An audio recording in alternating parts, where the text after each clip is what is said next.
mine. That's That's mine. yours? That's mine. All right, okay then.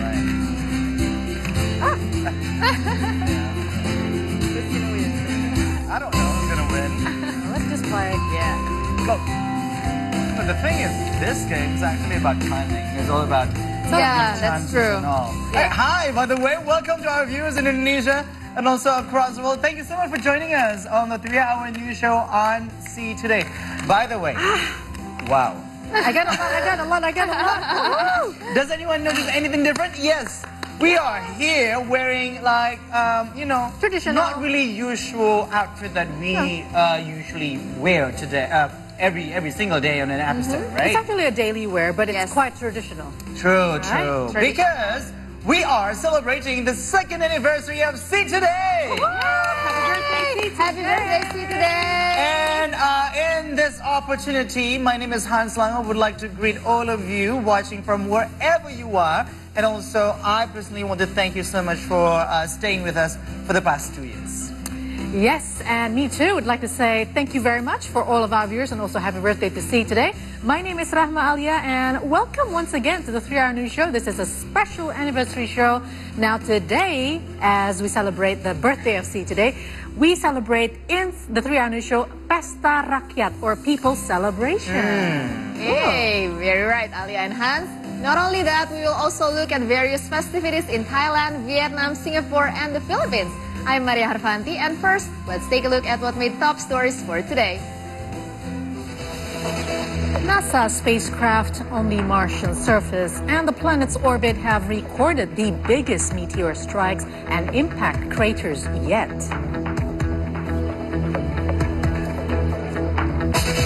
From Bali, preparations for the G20 summit in November is now nearly complete.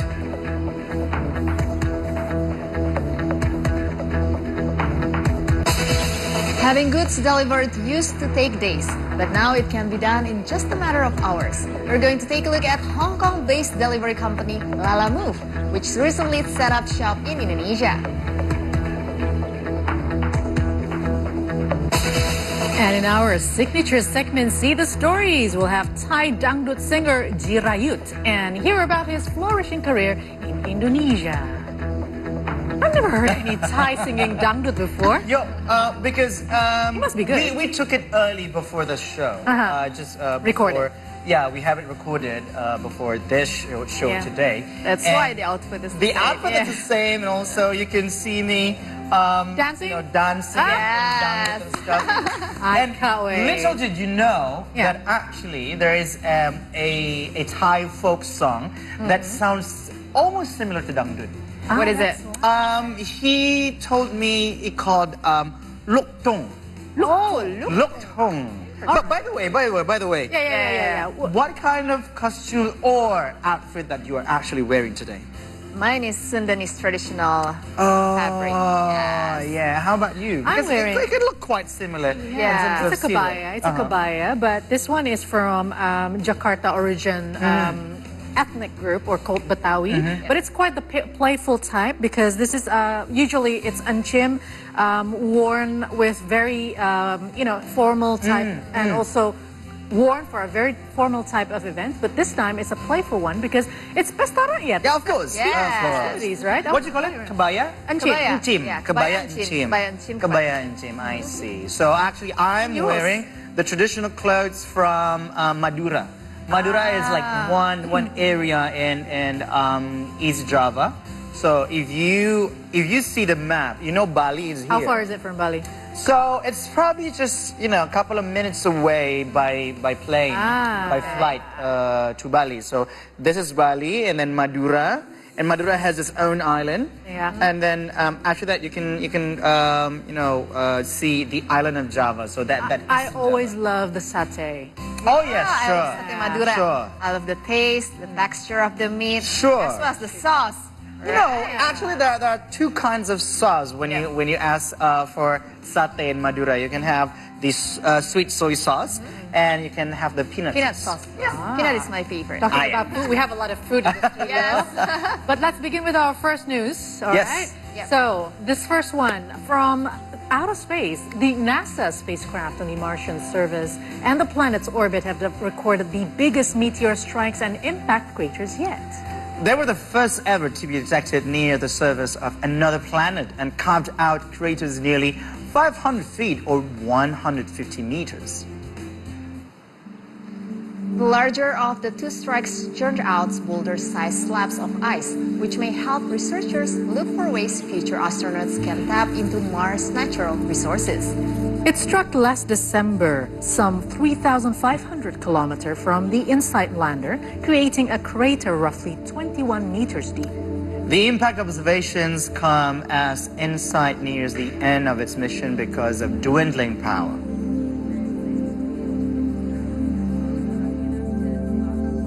In December of last year, a meteoroid struck Mars and created the largest fresh impact crater we have observed in 16 years of MRO mission. When we compare seismic epicenter with location that we pinpointed from the orbit and the time, we were able to match this large seismic event to our large impact crater.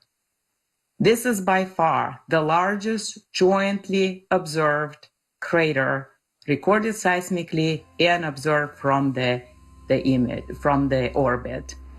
Moving on to another update, the fueling shale gas field in southwest China has seen significant breakthroughs in shale gas drilling projects. The state-owned company Sinopec recently reported it has drilled 4,225 meters out of a planned 4,286-meter-long horizontal section in the well. The drilling, which was carried out in Qiaoye 18S12HF well of fueling shale gas field, has set new records for the longest horizontal section of shale gas wells in China and the longest footage of one-step drilling in the horizontal section of wells. This marks a major breakthrough in the drilling of ultra-long horizontal wells for shale gas in China, which also provided a valuable experience for good and fast drilling of long horizontal section in shale gas wells. Due to technical challenges such as complex drilling environment and high risk of wellbore collapse, it is actually difficult to carry out mountain shale gas drilling in such wells in China. Therefore, technicians at Fueling Shale Gas Company adopted a series of advanced techniques to overcome bottleneck problems in their shale gas drilling tasks. The fueling gas field has posted a total gas output of over 47 billion cubic meters since it was developed, providing clean energy for fast households in central and eastern China.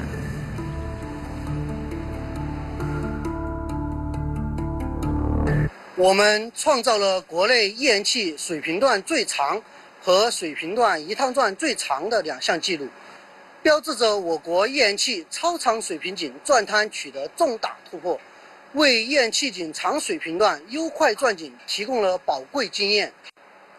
福利页岩气田投入开发建设以来，创新页岩气勘探开发理论，形成6大核心技术，实现了3500米以浅气长高效开发，3500至4000米气长有效开发，首创中国页岩气立体开发技术，立体开发区采收率达到国际先进水平。 Now from China, we take you to Indonesia. Traditional martial arts Pencaksilat is becoming popular abroad, and many talented fighters have emerged across Southeast Asia. And here are some Silat gold medalists from the region.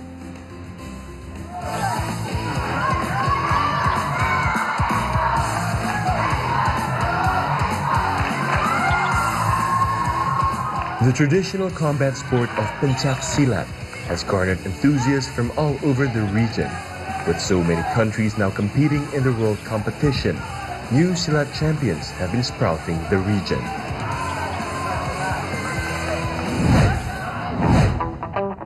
The first on the list is Hanifan Yudani Kusuma. He's an Asian Games gold medalist, training out of the Taji Malela Silat Academy. He started training when he was in 2nd grade of elementary school. Apart from being a part of the 2018 Asian Games,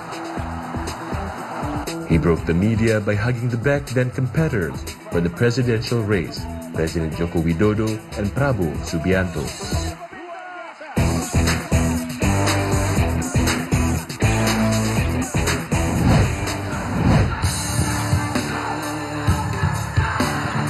Competing in the seni, or art side of Pencaksilat, this Filipino athlete took home the gold medal for the men's individual category.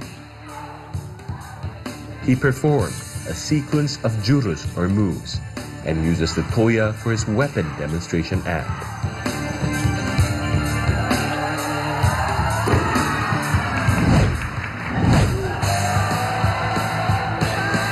Up next is the Malaysian athlete Al Jufari Jamari, a three-time world champion through the men's individual tanding category, is one of Malaysia's best fighters.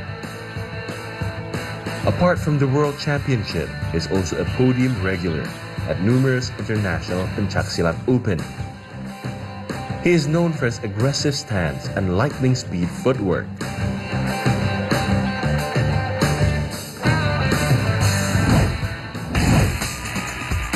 Last one on the list is Nurul Suhaila.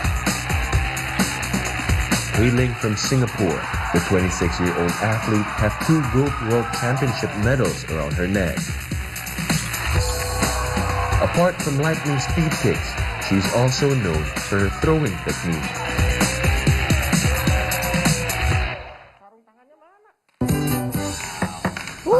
We're still on the Pesta Rakyat now. Yes. This is actually one of the traditional games that is popular among children. A long If you time go- ago. Yeah. Yeah. Yeah. too. I used to play it when I was a child. Used to And play it? Yeah, I loved it. So we just saw Pencaksilat. So that was a traditional martial arts from Indonesia.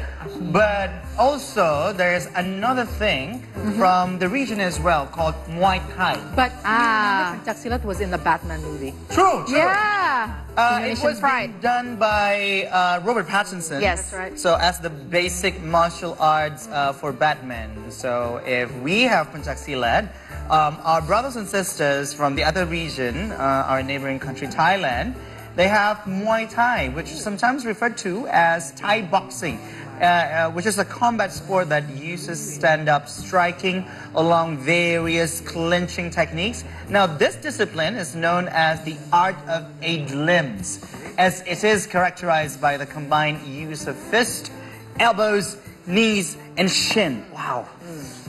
Yeah. I was once hurt my Shin is the most shins. difficult. So painful.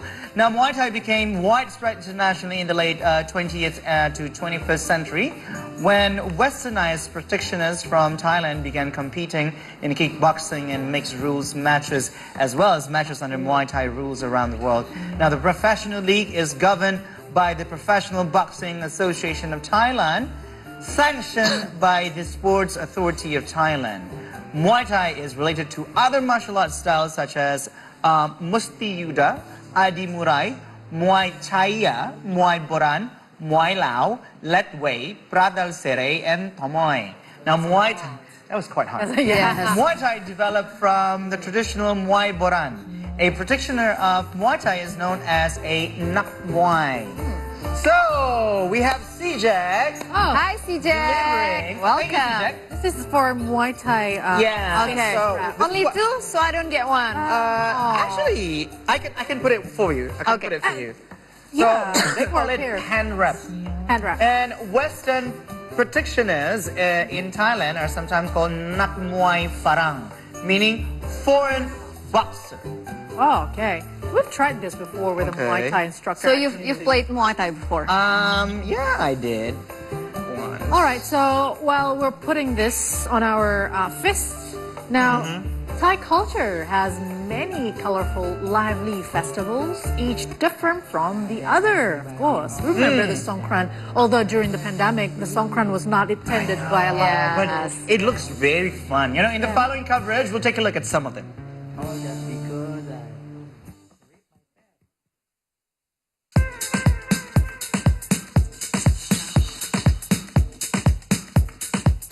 Songkran is a religious festival that consists of Buddha and Brahman traditions. The festival, which is held every April, is considered as one of the largest and most important celebrations in the country. Water is the most important element during the event because it cleans oneself from the past to start fresh for the new year. During the event, people will splash water on each other with bugs or water guns along the street. The festival usually lasts for 3 days when air temperature in the country rises.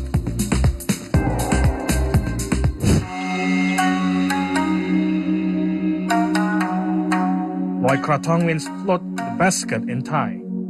The annual festival is often celebrated in large scale with people releasing lanterns to the air and offerings in the lake or river. The offerings symbolize hope in order to get rid of sins and bad behavior. Not only that, people also sell traditional snacks and dishes along the streets during the festival.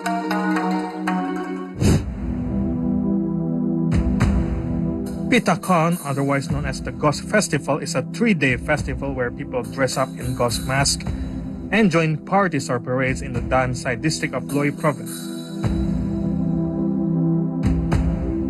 The festival, which takes place sometime between March and July, is traditionally related to the story of Vesantara Jataka, in which the Buddha, in one of his past lives as a prince, made a long journey and was presumed dead, and the celebrations on his return were so raucous that they were able to wake the dead.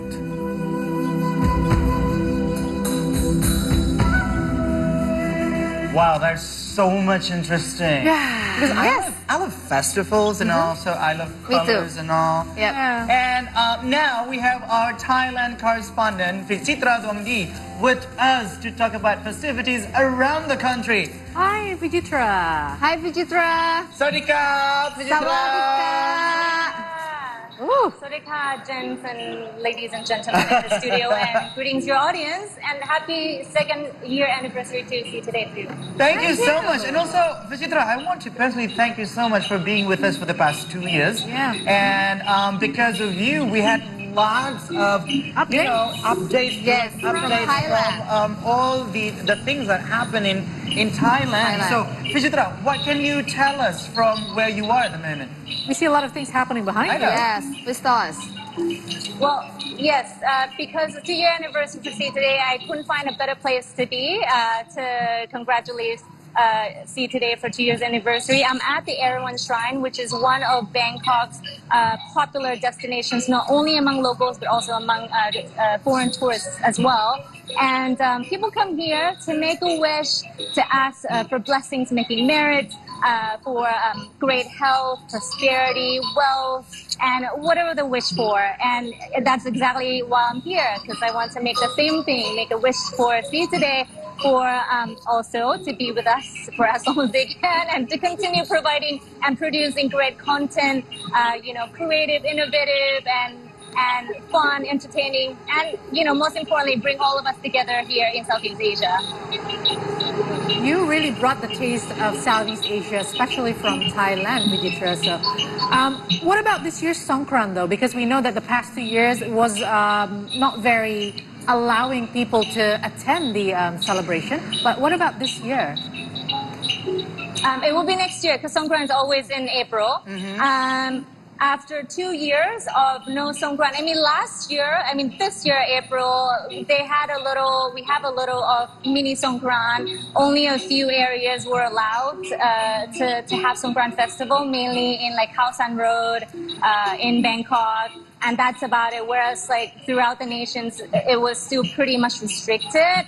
We hope that next year it would be the first time that we can have a full-on Songkran festival throughout the whole country. It will start around April 12th, go all the way to April 19th or April 20th. And I'm sure, because Thailand is fully open, right? It's probably going to be very, very packed and crowded with Thai people and also foreign tourists that are visiting. We do hope that the tourism will be back this year and next year, definitely. And, Thailand will be packed with tourists. Maybe more and more festivities. So what do you miss the most about Thailand? The food. The food. I love the food. Thank you, Vijitra. Vijitra, thank you so much for being with us, and also the same hope for you as well. Yeah. I miss the lemongrass smell all over Thailand. Khop kun kap. See you today.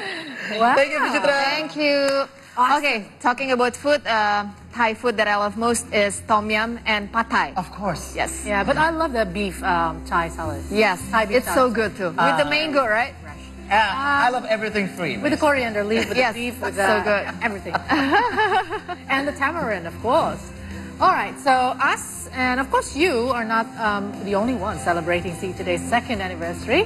Here we also have a birthday message and well wishes from Indonesian Foreign Minister Retno Marsudi. Let's have a look. Congratulations on the second anniversary of See Today. See Today has rapidly reached audiences in Southeast Asia and hopefully can reach wider audience all over the world. See Today should be the voice of Indonesia. See Indonesia, see the world, see today. I'm Retno Marsudi, Minister for Foreign Affairs of the Republic of Indonesia. That was Her Excellency Retno Marsudi, our Thank you, foreign Ibu. minister, and she has been the one that not only making our diplomacy stronger than ever, but also, promoting Indonesia outside the country. And we are so glad to have a women minister as our foreign ambassador. And also, for the past 2 years since since the beginning of See Today, because we've been in the period of lots of diplomacy because of vaccines from Yes, the country, yes. and now we have G20 presidencies, and Her Excellency also been one of the key people that have always been appeared in See Today. Yeah, and next year we're going to be the host of ASEAN, so that's going to be exciting. And for now, we're going for our first quick break. When we come back, we'll have the latest from Southeast Asia and around the world, especially from Vietnam. Yes, and later during the hour, I'll bring you the latest from the world of business. So everyone, stay with us right here on the 3 Hour News Show on See Today.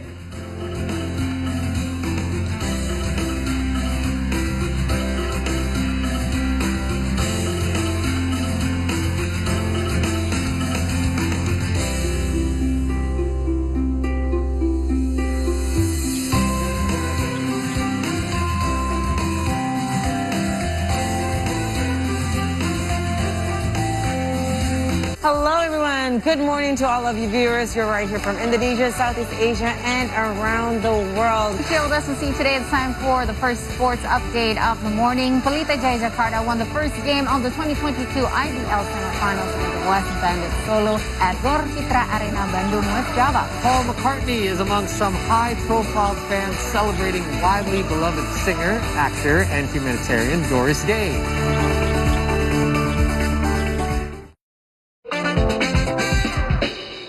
Siapa sejak dini untuk masa depan. Arahnya sangat visi-misi. Visioner, bukan visi misi. Kalau visi misi, visi foya, visi misi, foya. Oh, digambar cakep, Sel. Digambar ya lumayan. Tapi lumayan jelek.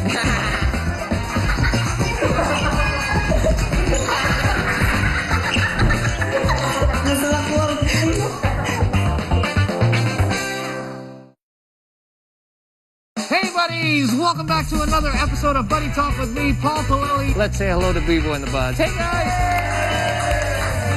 Oh, this is your assistant, Trey. Hi, my name is Natalie. For us, going like solo right now is like a refreshing. I'm actually not good at acting because I'm too real.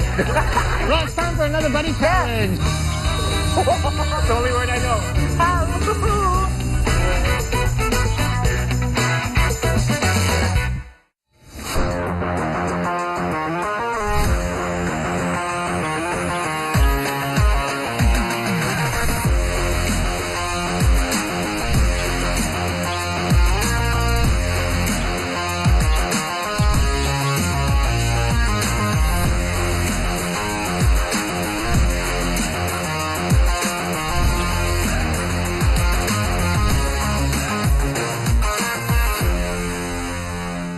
What makes a new place feel like home? I always believe it's about the people and the community. I love the tomato sauce.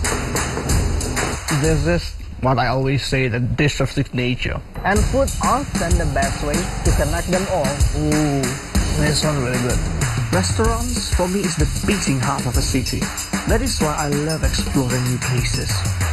Follow me while I'm visiting the most exciting eating places around cities only on See Indonesia. Kulit itu untuk jadi jaket paling butuh 1 ekor atau 2 ekor domba. Ternyata setelah saya terjun di industri ini, saya baru tahu bahwa untuk membuat sebuah jaket kulit saja itu setidaknya membutuhkan sampai 4 ekor domba.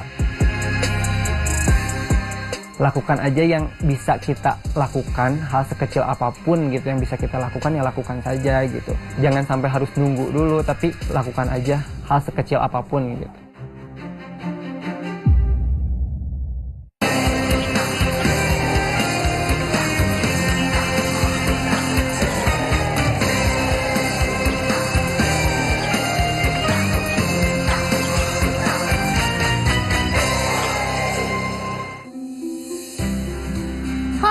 Welcome back to the 3-Hour News Show on the Pesta Rakyat or People's Festivity, celebrating the 2nd anniversary of See Today. Now we have a lot of things. If you see our studio, it's full of food. We have yes, very tempting ones. Ice, yeah, traditional ice. We have what else? Bajigur, also cotton candy, tahu gejrot. Yeah, tahu gejrot, and also some kind of traditional kids rice. rice. They call it kids rice. Or, Modified kids rice. What is it? Odong-odong. Odong-odong. All right, now let's begin with our first news for the segment. The Ministry of Marine Affairs and Fisheries declared Love for the Ocean 2022. Now, this nationwide movement aims to reduce waste in the ocean. Love for the Ocean 2022 is a movement to raise the awareness of the danger of plastic in the ocean. The ministry asked local fishermen to collect plastic debris from their fishing area. In return, the fishermen are compensated with a certain value equal to a price of a kilogram of fish. Karena kita negara maritim dan kita ini adalah negara kepulauan dan kita memiliki jutaan sampai 3,7 juta nelayan yang ada di seluruh wilayah Indonesia, ini yang kita gerakkan menjadi satu gerakan nasional untuk mereka bisa sadar bahwa pentingnya kebersihan laut dari plastik terutama. For a start, more than 1,000 fishermen in 14 cities initiated the movement. Indonesia has been able to collect more than 67 tons of waste in the ocean. The movement has been going on from the 1st October and will end on the 31st of October 2022. Adin Fatoni, Anita Putri for See Today. Now, on to another story. Tangerang Region Ahmed Zaki Iskandar showed PEMC PNLD delegates around Pantai Indah Kapuk 2 in Kosambi just yesterday. Yes, during the visit, delegates learned about the management of the coastal area and how it creates job opportunities. On Thursday, Region of Tangerang Regency Ahmed Zaki Iskandar, along with the delegates from Partnership in Environmental Management for the Seas of East Asian Network of Local Governments, visited Pantai Indah Kapuk 2 or Pantai Indah Kapuk 2 in Kosambi District. The area is an example of a successful coastal management by the private sector, which has turned it into a productive region.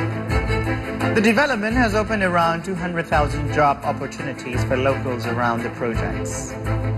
Beside this area, Tangerang Regency government is also cooperating with related ministries to develop a fishing village area in Ketapang. Developed using state and local budgets, the village will promote the green and blue economy as well as micro enterprises. Konsep pembangunan kawasan perumahan pemukiman kota satelit seperti ini, saya berharap SDM nanti secara langsung dan tidak langsung bisa terserap di sini. Dan masyarakat di luar kawasan juga bisa menikmati efek domino dari perkembangan dan pembangunan yang ada di sekitar wilayah PIK 2 ini. So now, as we know, the summit of G20 is getting closer. So 15th and 16th of November. And the preparations for the G20 summit in November in Bali is now nearly complete. Now, not only that, the government has also appealed for public support for the grand event. The Maritime Affairs and Investment Coordinating Minister Luhut Binsar Panjaitan said on Thursday that preparations are 95% done, ranging from road infrastructure to venues such as Ngurah Rai Mangrove Forest Suwung Waste Disposal Site, Apurva Kempinski Hotel, and Nusa Dua Garuda Wisnu Kencana Cultural Park is also set to host the dinner event for G20 heads of state. This summit will kick off on November the 15th with the theme Recover Together, Recover Stronger. Participants hope that the event to result in a positive impact on the world as it recovers from the pandemic. Kita sudah 95%, persiapan-persiapannya ya kita berdoa semua supaya berjalan bagus. Tadi malam kami dengan Pak Gubernur telah melakukan doa bersama seluruh lintas agama di Bali, kira-kira 150.000 orang. Memohon kiranya Tuhan Maha Kasih alam ini akan membantu suksesan, membantu juga supaya dunia ini terang. Wow, we're still talking about the festivity, the People's Party or Pesta Rakyat here in Indonesia. And Alia were mentioning about the foods that are present here. We have bajigur, we have tahu gejrot and stuff like that. And Maria was talking also about the traditional food of Thailand earlier. Vietnam. Earlier we were talking about Thailand. But just a while ago... Okay. First, I'm gonna take tahu gejrot. Yes, please. She can't wait for that. Yes, but this is a very tahu dish that I like the most. The tofu, yeah? Yes, because it's got the sauce. It's quite sour. Okay.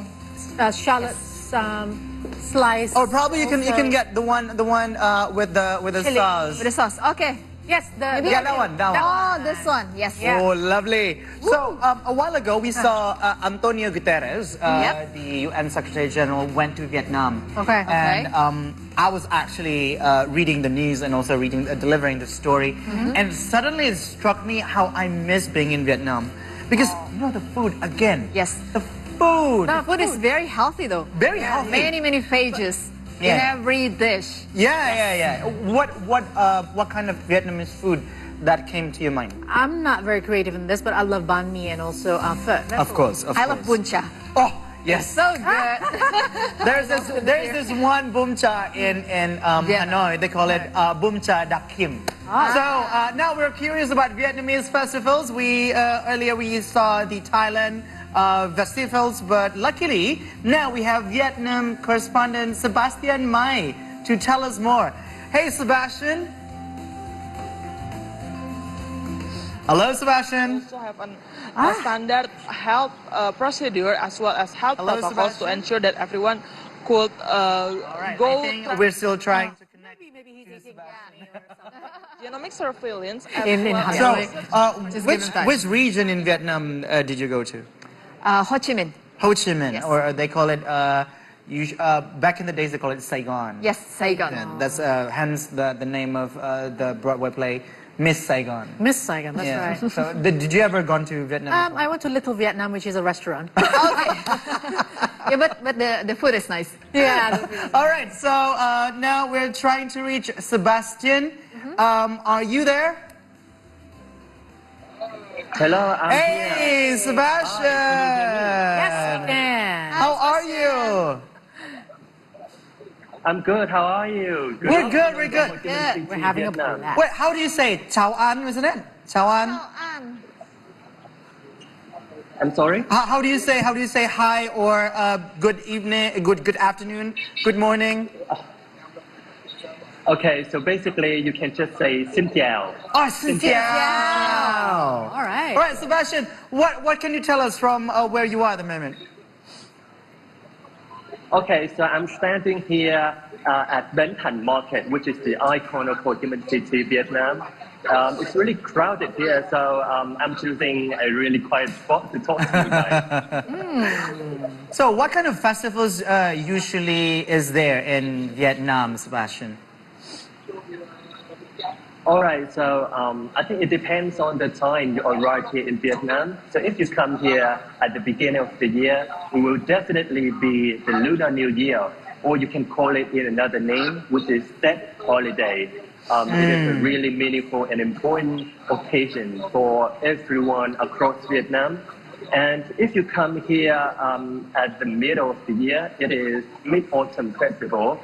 It is the occasion when you can have various types of mooncakes and a lot of interesting costumes to celebrate the middle of the year. Yeah, and as of September, there is the 2nd of September, which is the Vietnamese Independence Day. Mhm. It is also a very big day for Vietnam.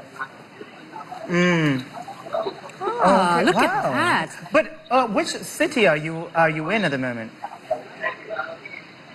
I'm in Ho Chi Minh City. It's Ho Chi Minh. I've Yeah. been there. Oh, you The were market, there. yes, You were there. very You crowded. went to the market, Maria. Yes, yes. What did you find there? I mean, did you buy anything? Many traditional food and many clothing as well. Many as well. clothing. Yes. Clothing with symbols, Yeah. you know. Yeah. in Did, Vietnam. did you buy any ao yai? No, I didn't. I bought mostly food. Food is the best. I mean, okay, we were talking about food, Sebastian. Can you recommend us what is the best Vietnamese dish according to you for us, for example? All right. It's really interesting because, as you know, Vietnam is really famous for its amazing food, amazing cuisine. Yeah. But if I have to pick one, it will be Vietnamese braised pork with egg, which is the dish that you can enjoy with your family and relatives on that holiday. Yeah. So And what do besides you call it? As you already know, there is also phở and bánh mì. Yeah. What do you call that specific braised pork? Is there any term in Vietnamese? Yeah.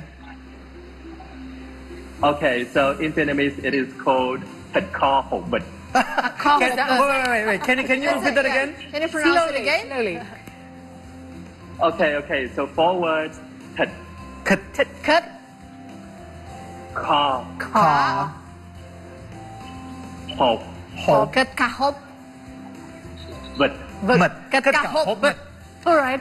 Yes. Thịt kho vịt. Well, Yeah. if we visit Vietnam or Ho Chi Minh, please make sure that you take us around. And order that, please. Be our Braised tour pork. Absolutely, absolutely. I'm really honored, and it is my pleasure to welcome all of you here in Vietnam. All right, Sebastian, cảm ơn. Come How do you know this, Hans? Yeah. Cảm ơn bạn. Thank you so much. Thank you. See you. Have a good day. Bye. Thank you for having me. Of course. You're welcome. You can be the ambassador of Southeast Asia. You know all the. Maybe You know, I spent 2 weeks by myself in Vietnam? In Hanoi. Oh, that's pretty 2 long. weeks by A lot of myself in survival Hanoi. mode. So I stayed only 3 days. So that's why. So that made a difference. Yeah. All right. So we've seen what Minister Ratno had to say about See Today's anniversary, and now it's a turn for those who worked behind the scenes. Oh, this is exciting! I know, this is exciting. In the following story, we'll put the spotlight on the 3-hour news show crew and producers. My name is Indra Marpaung, one of the producers at See Today. In the beginning, I was trusted to design the 3-hour news show with you in mind. Now, with you in mind, we have the headlines on top of the hour every hour to make sure anytime you tune into the 3-hour news show, you know what the headline is for the day. And every hour, we have a segment dedicated to economic updates and a segment for sports updates. We understand the news is happening as we broadcasting live the 3-hour news show. So we try our best to bring you the story live from location. We also have the primary source from the event or stories that we're covering for the day. We're also lucky we're able to bring you See the Story segment, where we bring you stories that's happening on the social media, things happening around us in a fun, exciting ways. Thank you for being part of the 3-hour news show to see Indonesia, see the world, see today. I feel like my days or my life in See Today, especially in 3 hours, is like an action movie because sometimes there's always a tension, or a tense situation, because like every day there's always situation happening in this world that we have to assess, and then we have to make it as a news and then present it to the audience. Let's say an earthquake, a murder, airplane crash, or a turmoil, a lot of things. And then as a producer also, I need to relate an issue and then make a talk show so we can have an in-depth discussion about certain topics. I hope you enjoy our news because we try our best to present you an actual and also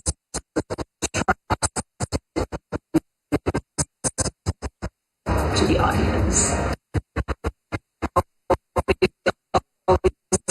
Together, happy anniversary See Today, because in See Today we can see Indonesia and see the world. Wow, so that was only two of our many producers. Yeah. Probably we'll give you more, We'll more give face. you more. They're the think tanks, right? Think tankers to see today. More wishes. Yes, and we're going for another break. And after the break, Maria will deliver some economics and business updates. That's right. After the break, I'm gonna take you to celebration of Batik Month, where PT Aneka Tambang or Antam launched its third series of batik theme gold, bullion, and pendant. Very nice. Stay here, only on the Trioni Show.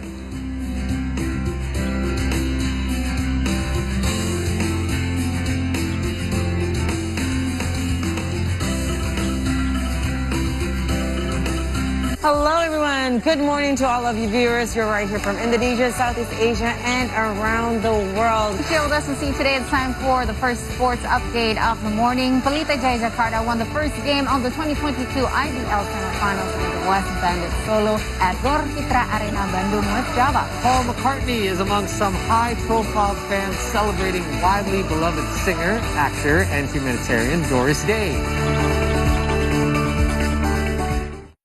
Apalagi bersama saya Imam Darto di Ngonten ngobrolin tentang Nusantara.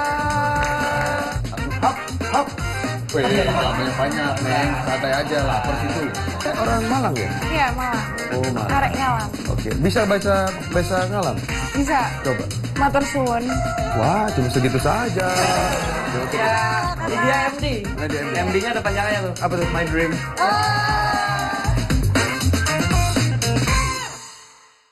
Longing for a short getaway where you can be away from people but still be productive? You can. Come down here at Bidadari Island where you can learn a thing or two about the history. This Paradise Island is more than just white sands and Tuscan blue waters. You're not an outdoorsy type? Well, so am I. Don't be dismissive of the idea because we're gonna get in touch with nature and hopefully have fun while at it.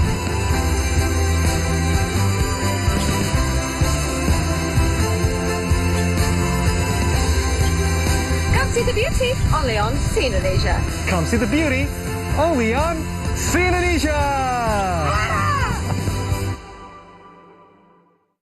Hi, my name is Grace. Haven't you eaten since morning? Not yet. Ada yang harus saya konsumsi nggak ya, Dok? Tarik nafas yang dalam. On football's greatest stage, the gods of the game have earned their encore. Pelé, Beckenbauer, Cruyff, Maradona. It's the cup of hope.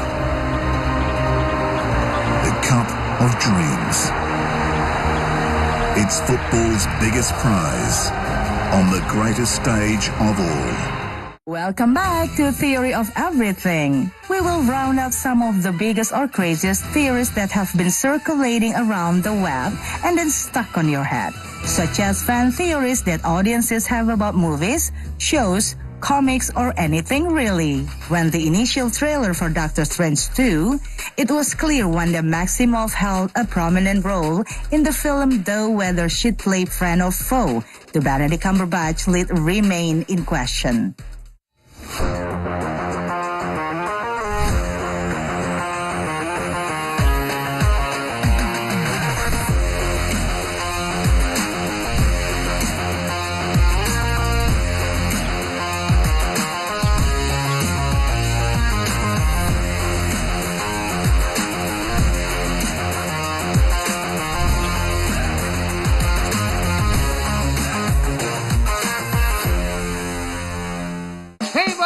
Welcome back to another episode of Buddy Talk with me, Paul Palelli. Let's say hello to Bebo and the Buds. Hey guys! Oh, this is your assistant, Trey. Hi, my name is Natalie. For us, going like solo right now. It's like refreshing. I'm actually not good at acting because I'm too real. Well, it's time for another buddy challenge. That's the only word I know.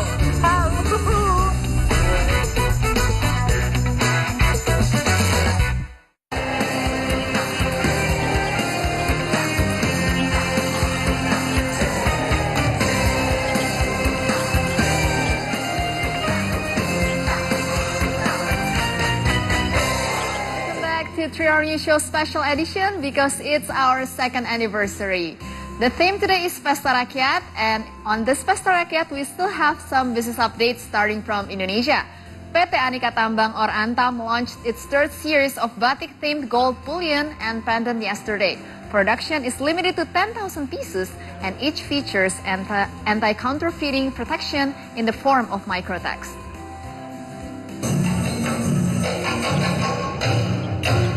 Indonesia's state-owned mining company Aneka Tambang or Antam launched its 3rd series of batik-themed gold bullion and jewelry on Thursday.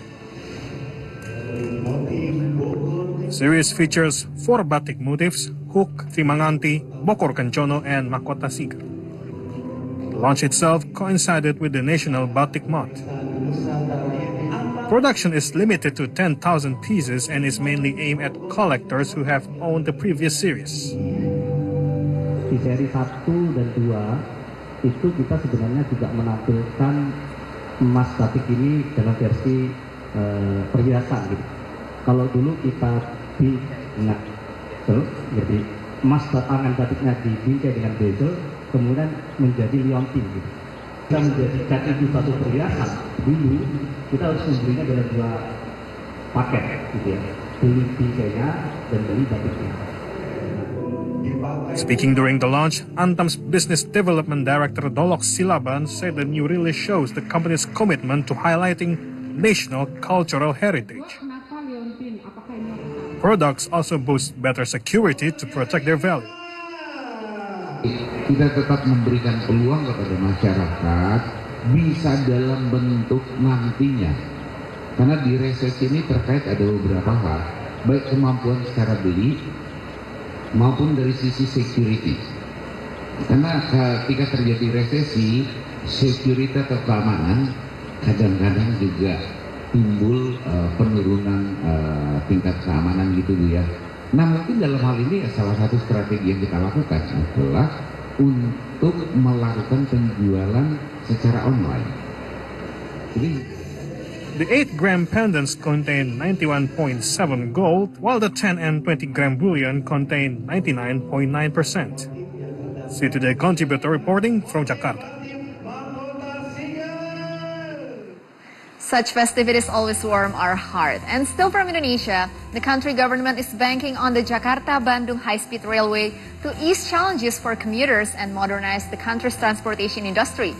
The 142-kilometer-long railway is a flagship project under the China Proposed Belt and Road Initiative, or BRI, framework that's marking the deepening China-Indonesia collaboration.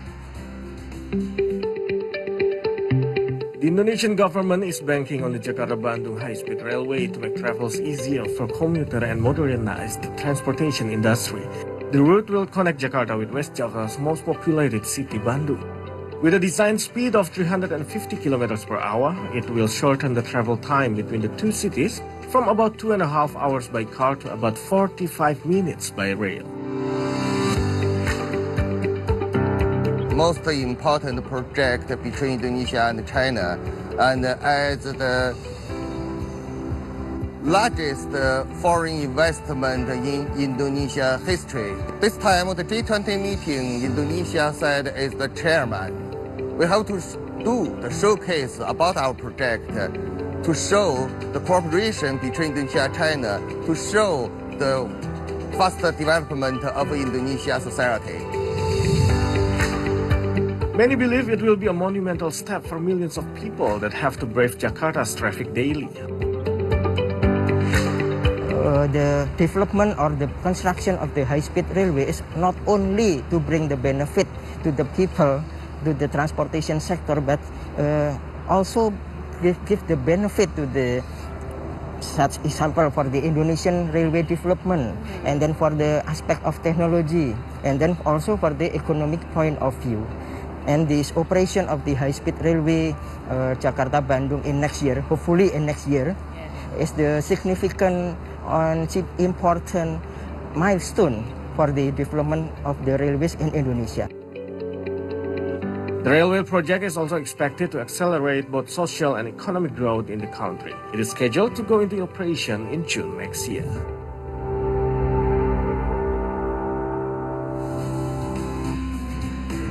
We hope that development of this BRI railway can go well and can be used for further improvement in Indonesia. And we are moving on to another story. While a plane may take you faster to wherever you want, nothing can beat the sightseeing opportunities of a train ride. And here we have rounded up the best train journeys around Southeast Asia. Let's take a look.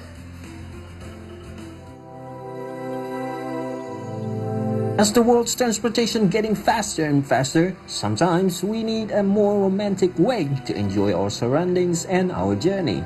And train is a great way to do it. And here are some top train journeys to experience the life and atmosphere of Southeast Asia. British North Borneo Steam Railway in Malaysia is a rather romantic relic of Borneo's colonial history. It uses the Borneo's oldest running steam train. The route trundles along from Tanjung Aru to the rice bowl of Sabah, Papar, and takes approximately 4 hours. Brimming with nostalgia, its appearance both internally and externally mirrors a typical train of the 1900s.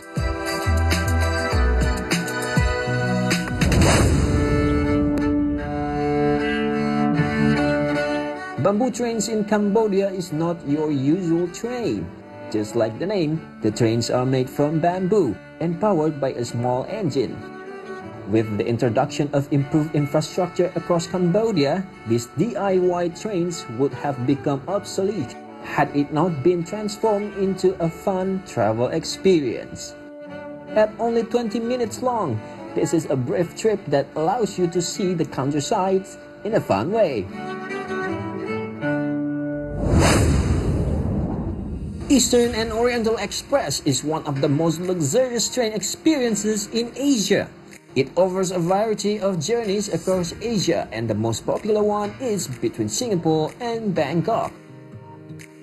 The 3-day-long excursion offers the passengers a preeminent luxury with a 24-hour steward service in a private cabin. As one of the fanciest, it costs between $3,000 to $4,000.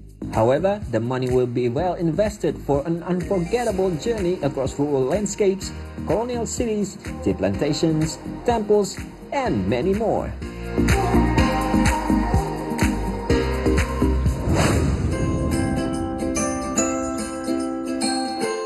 Yangon to Mandalay sleeper train in Myanmar is a journey not for the faint-hearted. This 13-hour trip offers little comforts. However, it will give the passengers a truly unforgettable experience.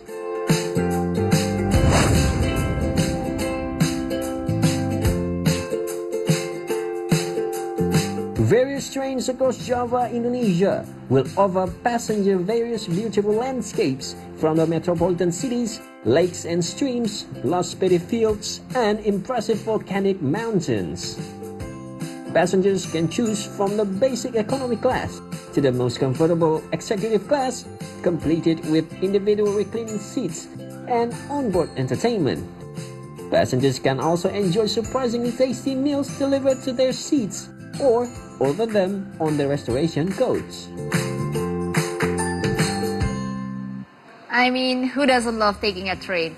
My favorite trip is always Jakarta to Jogja, and when I take the train at night, I will arrive in the morning, so it's very refreshing. And those were the economics and business updates for this hour. When we return, the three of us will bring you the latest from the world of sports. So stay here only on the 3 Hour News Show on See Today.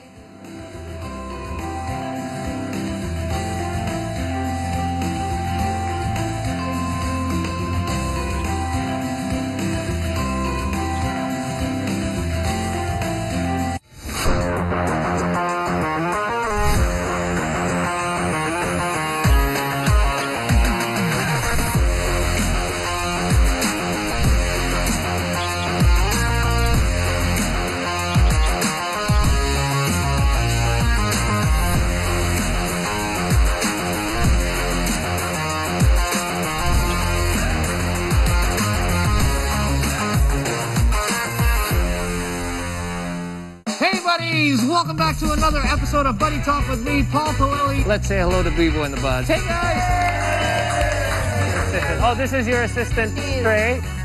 Hi, my name is Palelli. For us, going like solo right now is like a refreshing. I'm actually not good at acting because I'm too real. Well, it's time for another Buddy Challenge. It's the only word I know.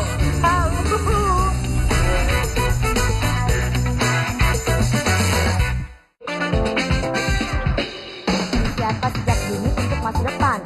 Arahnya sangat visi misi. Visioner, bukan visi misi. Kalau visi misi, visi foya, visi misi, foya. Oh, digambar cakep, Sel. Digambar ya lumayan. Tapi lumayan jelek.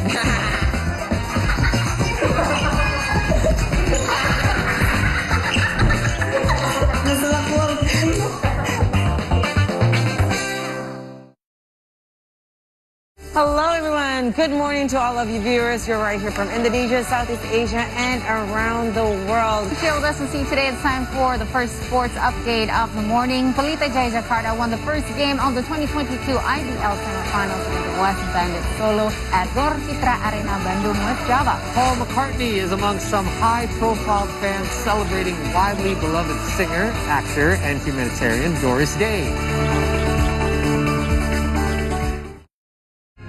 Kulit itu untuk jadi jaket paling butuh 1 ekor atau 2 ekor domba. Ternyata setelah saya terjun di industri ini, saya baru tahu bahwa untuk membuat sebuah jaket kulit saja itu setidaknya membutuhkan sampai 4 ekor domba. Lakukan aja yang bisa kita lakukan, hal sekecil apapun gitu yang bisa kita lakukan, ya lakukan saja gitu. Jangan sampai harus nunggu dulu, tapi lakukan aja hal sekecil apapun gitu. What makes a new place feels like home? I always believe it's about the people and the community. I love the tomato sauce. This is what I always say, the dish of signature. And food often the best way to connect them all. Ooh, this one really good. Restaurants for me is the beating heart of a city. That is why I love exploring new places. Follow me while I'm visiting the most exciting eating places around cities only on See Indonesia.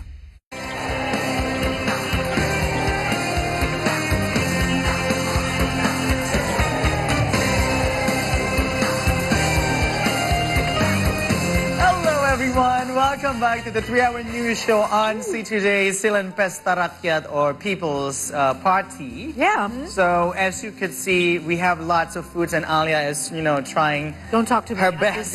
I'm busy.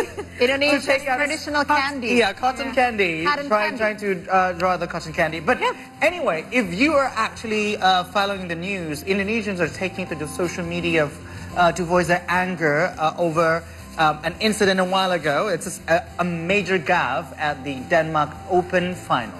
That's right. Now, the incident saw the MC mistakenly presenting the Indonesian finalists as Malaysians twice.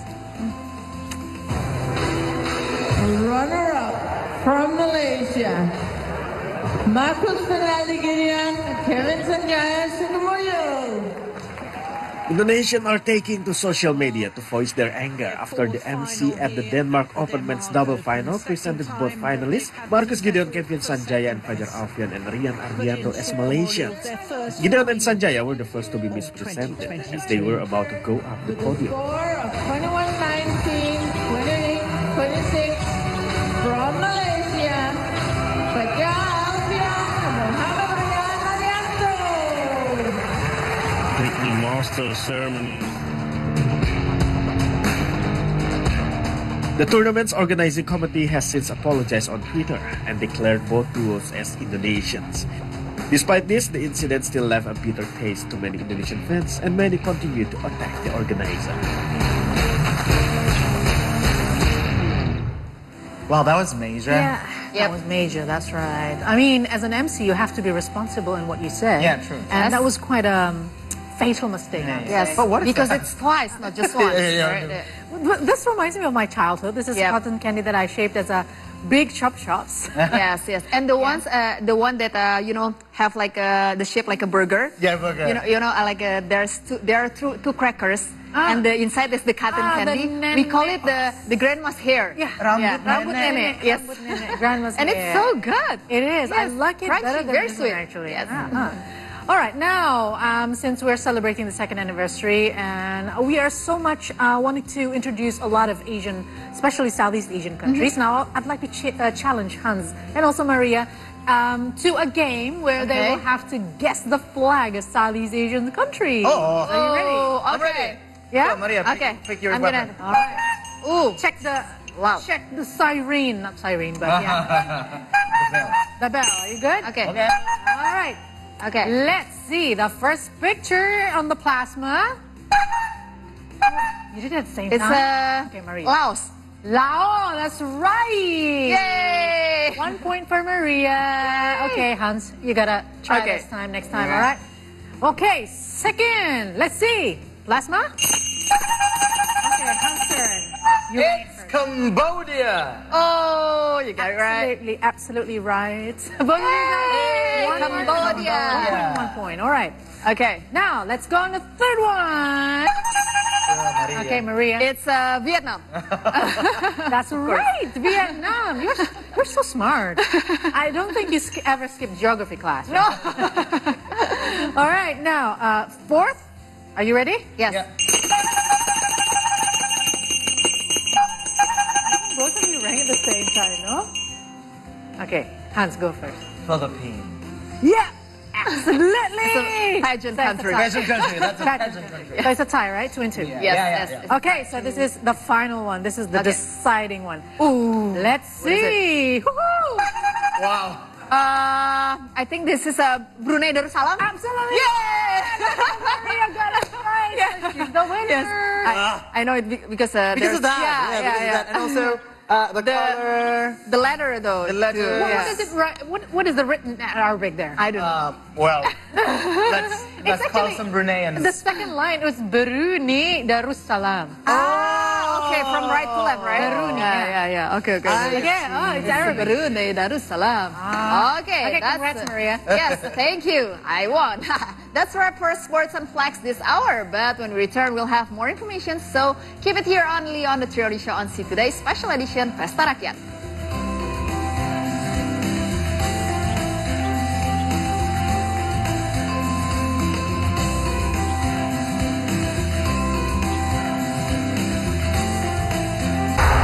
Football's greatest stage, the gods of the game have earned their encore.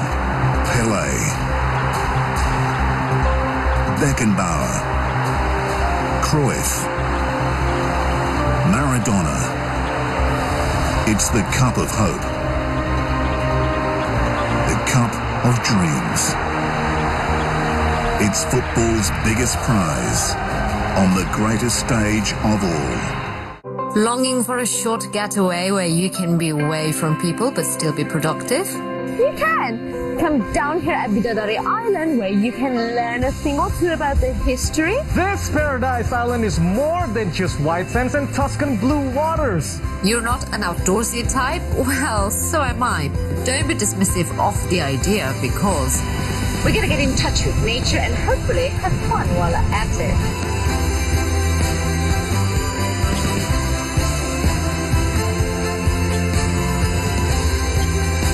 See the beauty only on See Indonesia. Come see the beauty only on See Indonesia. Hi, my name is Grace. Haven't you eaten since morning? Not yet. Ada yang harus saya konsumsi nggak ya, Dok? Tarik nafas yang dalam. Apalagi bersama saya Imam Darto di Ngonten ngobrolin tentang Nusantara. Hap. Wih, banyak, Neng. Santai aja, lapar situ.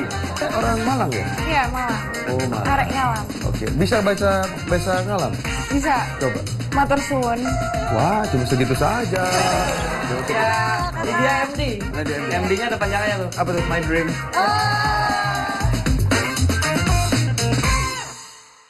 Welcome back to Theory of Everything. We will round up some of the biggest or craziest theories that have been circulating around the web and then stuck on your head, such as fan theories that audiences have about movies, shows, comics, or anything really. When the initial trailer for Doctor Strange 2, it was clear Wanda Maximoff held a prominent role in the film, though whether she'd play friend or foe to Benedict Cumberbatch lead remain in question. Hello, everyone. Good morning to all of you viewers. You're right here from Indonesia, Southeast Asia, and around the world. Share with us and see today. It's time for the first sports update of the morning. Pelita Jaya Jakarta won the first game of the 2022 IBL semifinals with West Bandit Solo at Gor Citra Arena, Bandung, West Java. Paul McCartney is among some high-profile fans celebrating widely beloved singer, actor, and humanitarian Doris Day.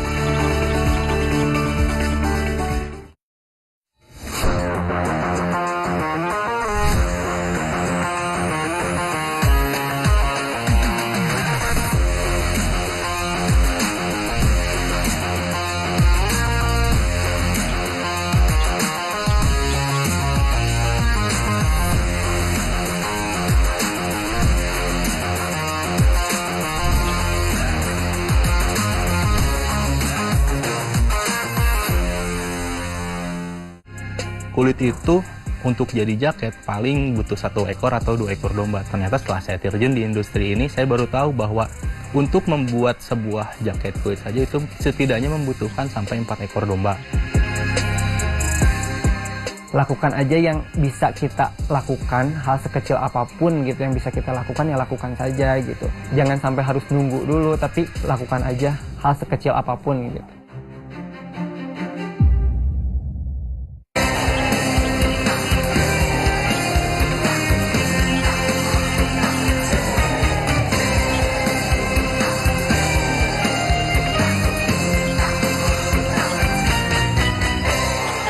Welcome back. This is the second anniversary of 3-Hour News Show program. We're celebrating the second anniversary of See Today. Now, we'd like to welcome you again, our viewers, whether you are here in the country or across the world. Thank you for joining us on the 3-Hour News Show on See Today. And we're still in the festive mood of Pesta Rakyat, the second anniversary of See Today. We'd like to thank everyone who's been always tuning in to the 3-Hour News Show, as well as the See Morning Show and other programs in See Today.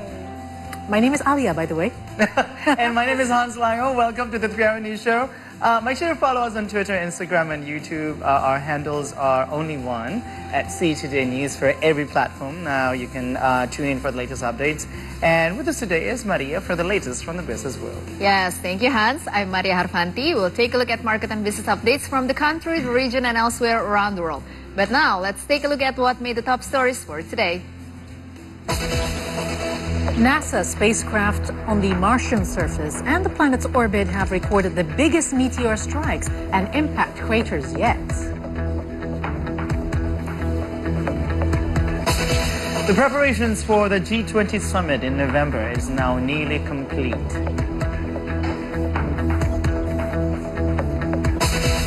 Having goods delivered used to take days, but now it can be done in just a matter of hours. We're going to take a look at Hong Kong-based delivery company Lalamove, which recently set up shop in Indonesia. And in our signature segment, See the Stories, we'll have Thai dangdut singer Jirayut and hear about his flourishing career in Indonesia. Look at you, Hans. Yeah, yes. Look at me. Yeah. I was actually dancing to Luktung, what you thought to be the dangdut style. Thai. Yeah, the Okay. Thai style of dangdut. That's cool. All right. Then. Wait. It's I'm beginning to feel hungry. I know. At this very hour, especially. Yeah, we have lots of food here. Yeah, Yes. but I want something savory. Tough choice. Bang, are you picking up some tahu gejrot for customer? Yeah. Yes. But have you ever tried one? Did you? Oh. Yes, Can he's you right pay on. by Curious and scan me? Can we pay by QR code? Is there any? Can. Can. Okay. We're still waiting for one more, yeah? I think. We want to order too. Want to order too. All right. Oh, so that's for us. Is that for you or for us? Customer? Okay, for the customer, not for us. Right. Maybe later for us. Thank you, can CJ. order. Take care. Thank you. Well, Sejak has been with us for the past 2 years. Yes. But speaking of tahu gejrot, the name might sound unfamiliar to some. Yes, because tahu gejrot is a traditional Cirebon snack. It's in Indonesia, typically consisting of fried tofu in a sweet and spicy sauce. Yes, so the sauce that we're talking about is a sauce made by mixing palm sugar, vinegar, and sweet soy sauce. Now, this dish is typically sold on the streets of many Indonesian cities. Yeah. Now we have Okay, so- our tahu yeah. gejrot seller over here. Yes. Hi. Hi, Mbak. Is it for customers, other customers, or is it for us? Do you want some? Oh, yeah, sure. Yeah, with Sure. Oh my God. Here. How much chili do you want? Chili. Well, just one chili for me. Yes. Chili for you? What about you? 2 for me. 3 for me then. Okay. 1, 2, 3. Yes. So while you're making us tahu gejrot, can you explain what are the ingredients? Okay, well, the ingredients actually, of course, have the tofu itself, and there is a shallot and garlic, also palm sugar, and bird's eye chili. Bird's eye chili. Okay. So all of the shallots and the garlic are just raw ones. It's not cooked at all. No, it's not. It is raw, actually. Maybe it adds But freshness this because it's one, raw. The water itself is actually cooked. Oh, that is cooked. Oh. So it's sweet and sour at the same time, right? Oh, so Vinegar that's the vinegar and the sweet soy sauce, yeah? Yes, exactly. So you just served it like this without warm it up. Yep. So it's pretty cold. Yeah, pretty cold. But refreshing. Yeah. So it's pretty much more like, the cold tofu salad, would you say? Yeah. It's a cold tofu Similar salad. to that. So, Okay. So don't forget, I want 3 chilies in it. 3 bird's eye chilies. Okay, 1, 2, and 3. yeah, 1, 2, Me, 3. me just one. If it's possible, no chili, then no chili. No chili. No chili. Okay, so while waiting for our tahu gejrot, now they are undeniably tasty. Some ingredients used in Southeast Asian cuisines as well could put a hole in your wallet. I'm telling you, yeah, it could be, cost you a fortune. But from Burmese morel mushrooms, Indonesian tamani chicken, and Thai swiftlet nests, here are some of the priciest foodstuff from the region.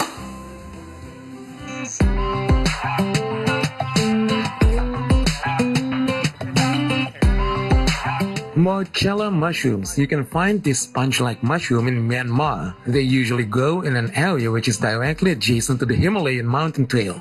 However, you can also find these mushrooms on Mount Rinjani. Morchella mushrooms can fetch 8 million rupiah per kilogram in the market. However, with price also comes quality, as the mushrooms are odorless and boasts a very delicious taste.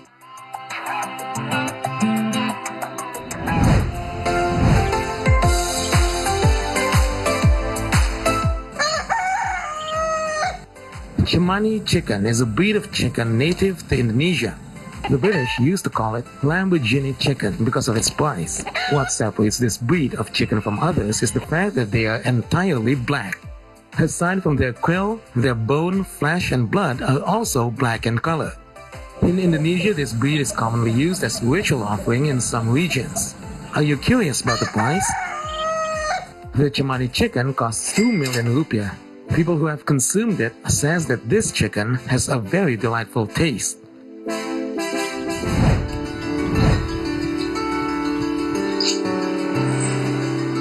Next up is the swiftlet's nest. When talking about quality, it is the best bird's nest to date. You can find it in the Chiang Mai region, which is located in northern Thailand.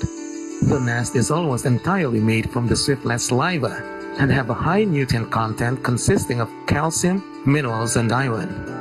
To get a swiftlet's nest is very difficult, therefore they also have exorbitant prices, reaching 30 million rupiah per kilogram.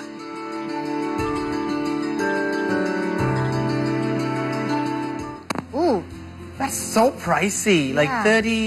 30 million rupiah a kilo? Yeah. Like how many would you eat in one sitting? I don't know. but that bird's nest soup looks. Yeah, it looks like very jello-ish and stuff. And also the mushroom before from Myanmar. Yeah. It was 8 million rupiah a kilo. That was around, in US dollars, couple of hundreds, no? Yes. Yeah. Couple of 800, yeah, 700 something. Yeah, 700, 500, 700. Humongous though. Now we move on back to Vietnam, home to diverse culture and arts events, where you can also find tasty cuisines. Let's have a look.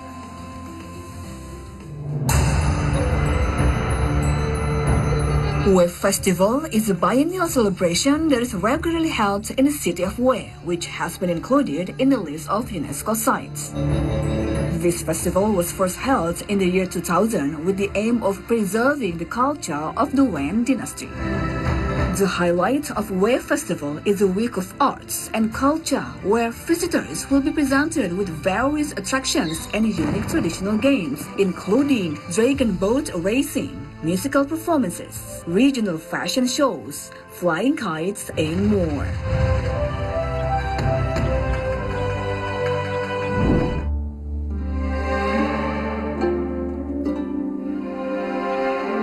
Hoi An Lantern Festival celebrates the full moon, which is considered a sacred time in the Buddhist calendar. This festival is celebrated in Hoi An Old Town once a month, where locals pay tribute to ancestors, such as visiting family shrines and reflecting on their lives. This festival is an important time to worship deceased relatives, which is a ritual for most Vietnamese. Local families will present offerings such as food, drink, flowers, and fake money in hopes to bring luck and prosperity for their family.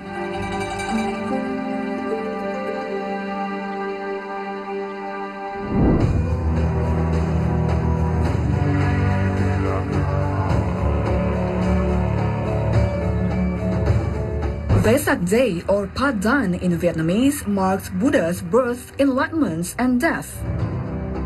On this day, Buddhists across Vietnam give alms, volunteer in various charitable homes, decorate temples, or otherwise recreate scenes from Buddha's life.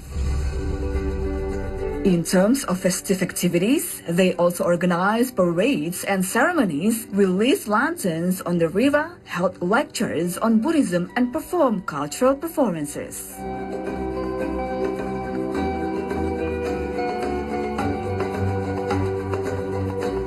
Wow, I want to go there. Yeah, so pretty. So beautiful. So pretty.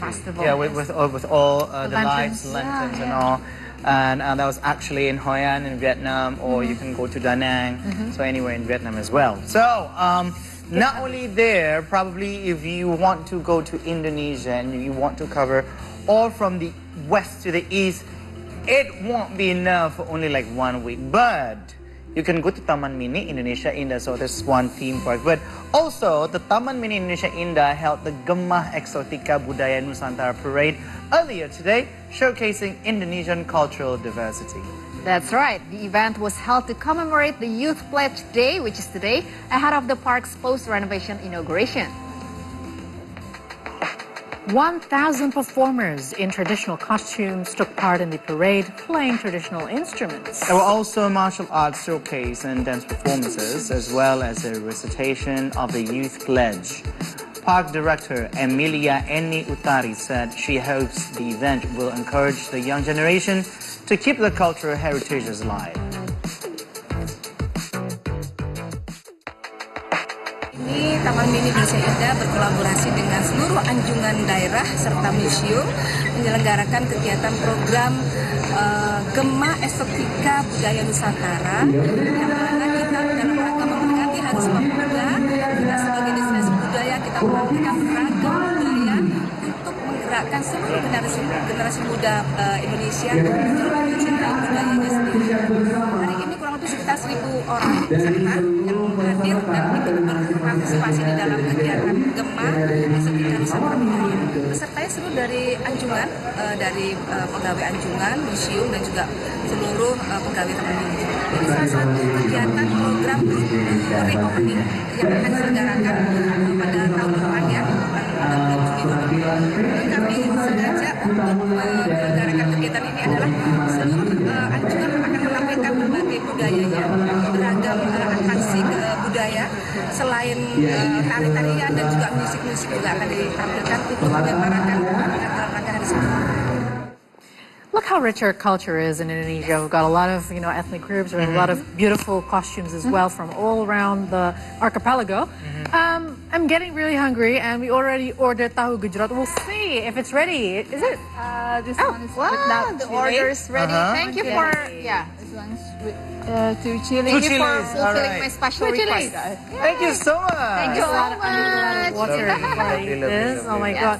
Okay, we're gonna taste this. This is gonna be very spicy because I ordered with 3 chilies. Wow. And I'm gonna eat it during the break. So let's have a quick break right now. But when we come back, we'll have the latest from Southeast Asia and around the world, especially from the Philippines. Yes, and later during the hour, I'll bring you again the latest from the world of business. So everyone, stay with us right here on the 3-Hour News Show on See Today.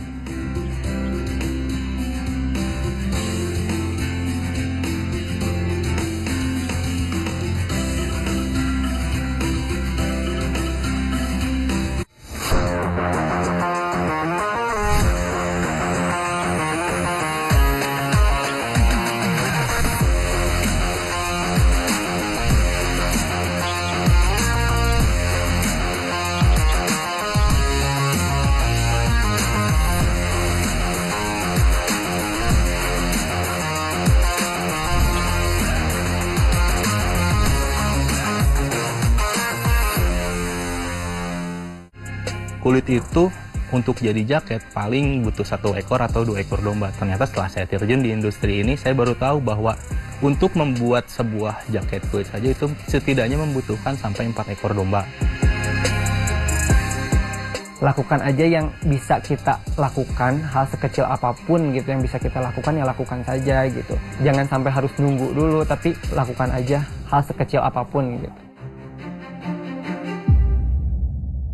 What makes a new place feel like home? I always believe it's about the people and the community. I love the tomato sauce. This is what I always say, the dish of signature. And food often the best way to connect them all. Ooh, this one really good. Restaurants for me is the beating heart of a city. That is why I love exploring new places. Follow me while I'm visiting the most exciting eating places around cities only on See Indonesia. Siapa sejak dini untuk masa depan. Arahnya sangat visi misi. Visioner, bukan visi misi. Kalau visi misi, visi foya, visi misi, foya. Oh, digambar cakep, Sel. Digambar ya lumayan. Tapi lumayan jelek.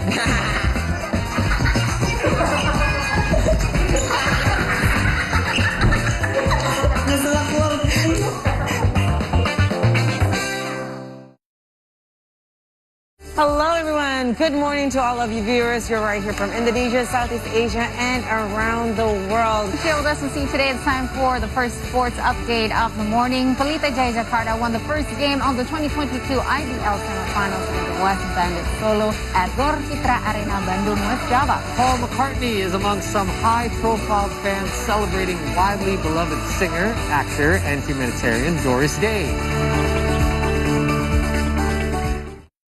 Hey buddies, welcome back to another episode of Buddy Talk with me, Paul Palelli. Let's say hello to Bebo and the Buds. Hey guys!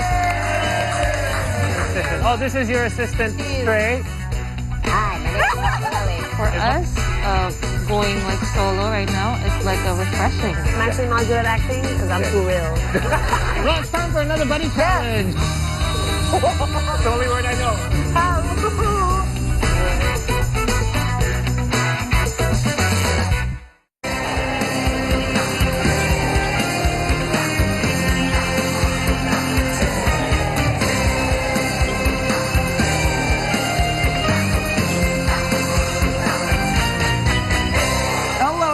Welcome back to the 3-Hour News Show on See Today. Now, this is a special edition of Pesta Rakyat. That's right. The second anniversary of See Today. That's cool. And we have a lot of food in the studio. Oh, yeah. We just had some. We just had tahu gejrot, and behind us we have bajigur. Bajigur. But I'm guessing she owns the whole Pesta Rakyat. She's selling everything, right? Well, she has that, the economic mindset. Yeah, the SMEs. The SMEs mindset. I like now, by the way, we want to give you some updates before we proceed to our next food. Yeah. The G20 Second Health Minister meeting took place from October 27 to 28. Now, delegates from countries like India, United States, and Saudi Arabia attended the meeting in person. That's cool. Now, with the theme of strengthening global health architecture, the discussions focused on 5 key issues.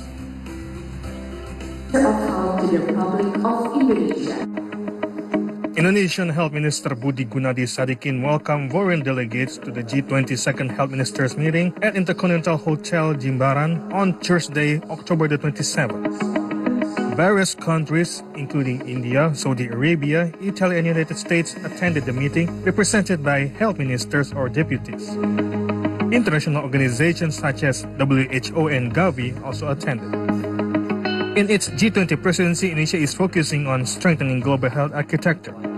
There were 5 key points of discussion, many of which were related to pandemic preparedness, prevention, and response. The first point is financial intermediary fund to anticipate future pandemic. A milestone has been made during Indonesia's G20 presidency. Definitely, the first outcome is the establishment of financial intermediary fund. That is the greatest achievement, and it has been formally established, co-managed by the World Bank, and also WHO is involved, and 18 institutions, including large country, has pledged 1.4 billion. That is the first outcome.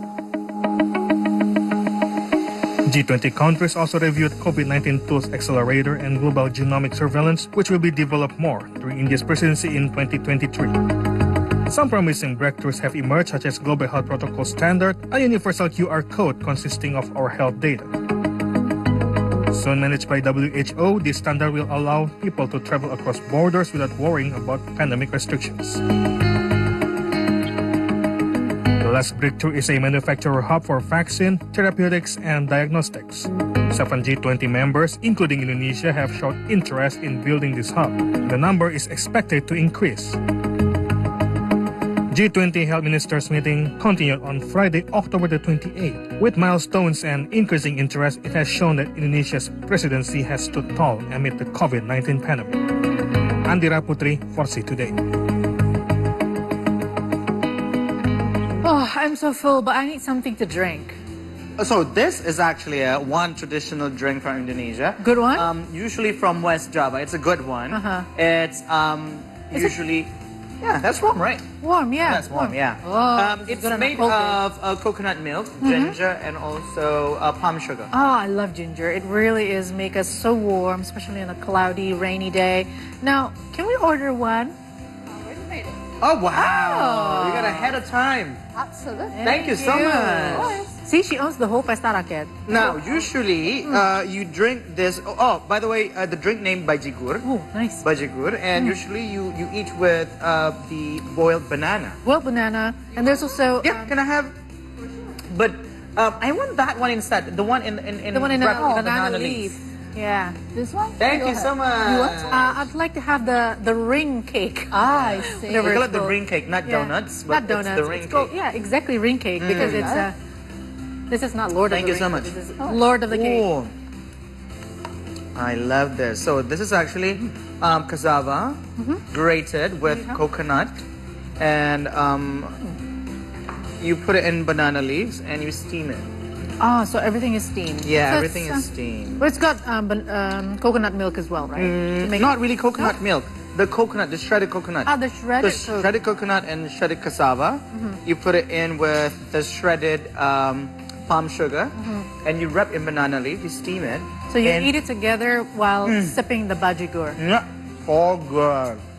Okay. Now, although Southeast Asian music is diverse, they all have something in common. Let's find out what it is in our next story. Let's take a look.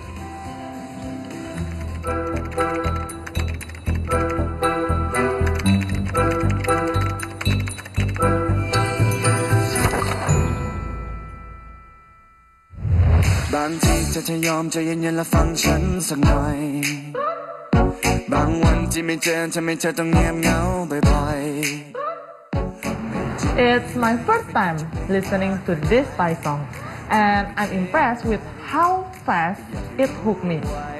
How come I've never noticed it before? But I shouldn't be sulking, because there is always the first time for everything. So now, I'm going to learn more about Southeast Asian music and introduce it to all of you. But before we start, let me replay the song again. It's so addictive.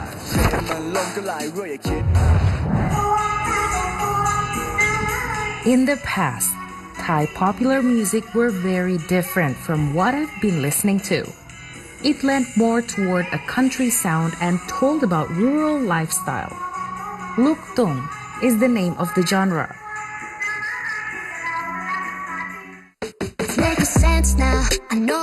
Nowadays, the trend is shifting towards pop, dance, or hip-hop. And all of them have something in common, a catchy beat. It is this quality that helps Thai pop music to become viral on YouTube with millions of views.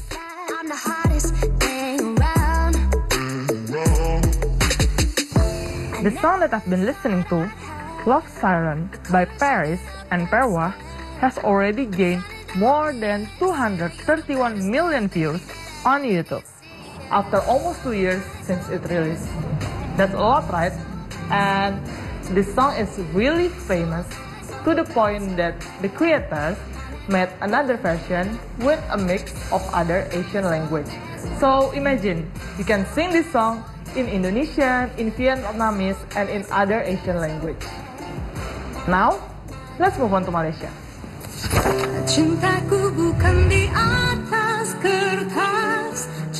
Malaysian traditional music such as zapin or inang are famous for their up-tempo tambourine and accordion sound, and it will give you an urge to dance.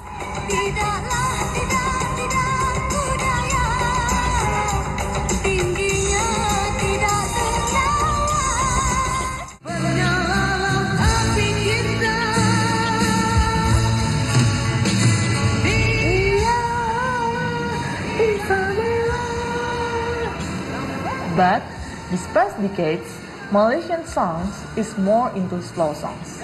You can see it in the rock genre, like the song that I've just singing before, and even in R&B.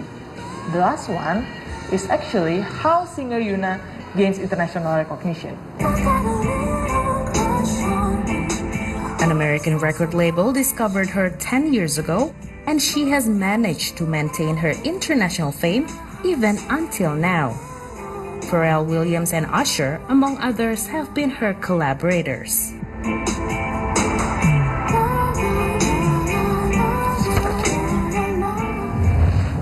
But your eyes say everything without a single word.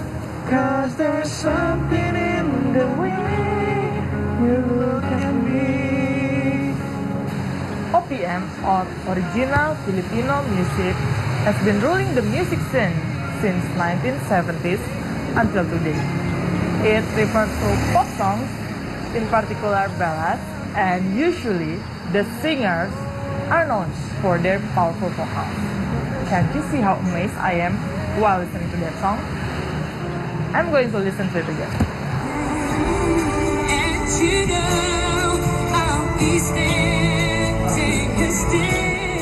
In fact, some Filipino singers have managed to enter the global music scene. For example, Jake Cyrus, formerly known as Cherise Pempenko, used to appear on various David Foster concerts. Another example is Arnel Pineda, who has been the vocalist of rock band Journey since 2007.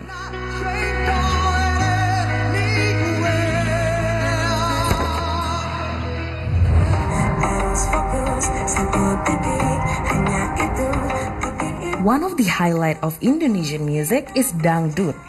It's an upbeat music accompanied by tambourine and suling or bamboo flute. It will reel you in and you just can't get enough of it.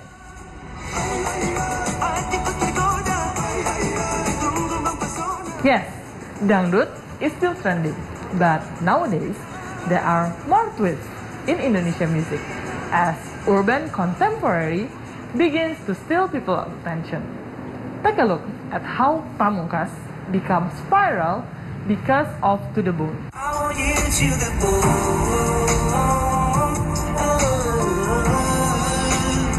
I want you to the bone. And how Nicky and Rich Brian under AT Advice Management represents Indonesia in the global scale. But not like your wishes, a mask that I wear and the faces below it is looking the same like, you've been in this fight. Now that we know more about Southeast Asian music, we could understand its appeal. All of them are interesting in their own way. However, there is a silver lining. All of them have easy to listen melodies and could get you addicted. Andira Putri and Andra Saputra for See Today. There's dead ends in the past performer. Don't mistake it, you can break big till you get sick. So earlier we went to Vietnam. Yep. We went to Thailand. And also now we want to bring you one of the country in from Southeast Asia. from ASEAN, from Southeast Asia, the Philippines, which is not only famous for its natural beauty, but also for its friendly, party-loving people. Party! My kababayan! Unsurprisingly, though, the country is home to various festivals, and we'll take a look at some of them in the following story. Party a lot. A lot. A lot.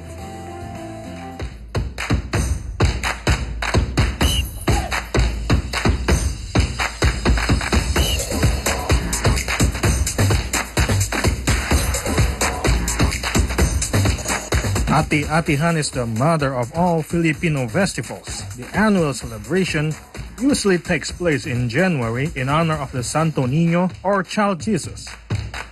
This festival features religious processions and street parades, team floats, dancing troops in colorful costumes, marching bands, and people wearing face and body paint. Foreigners are not only encouraged to watch the parade, but also to join in the festivities.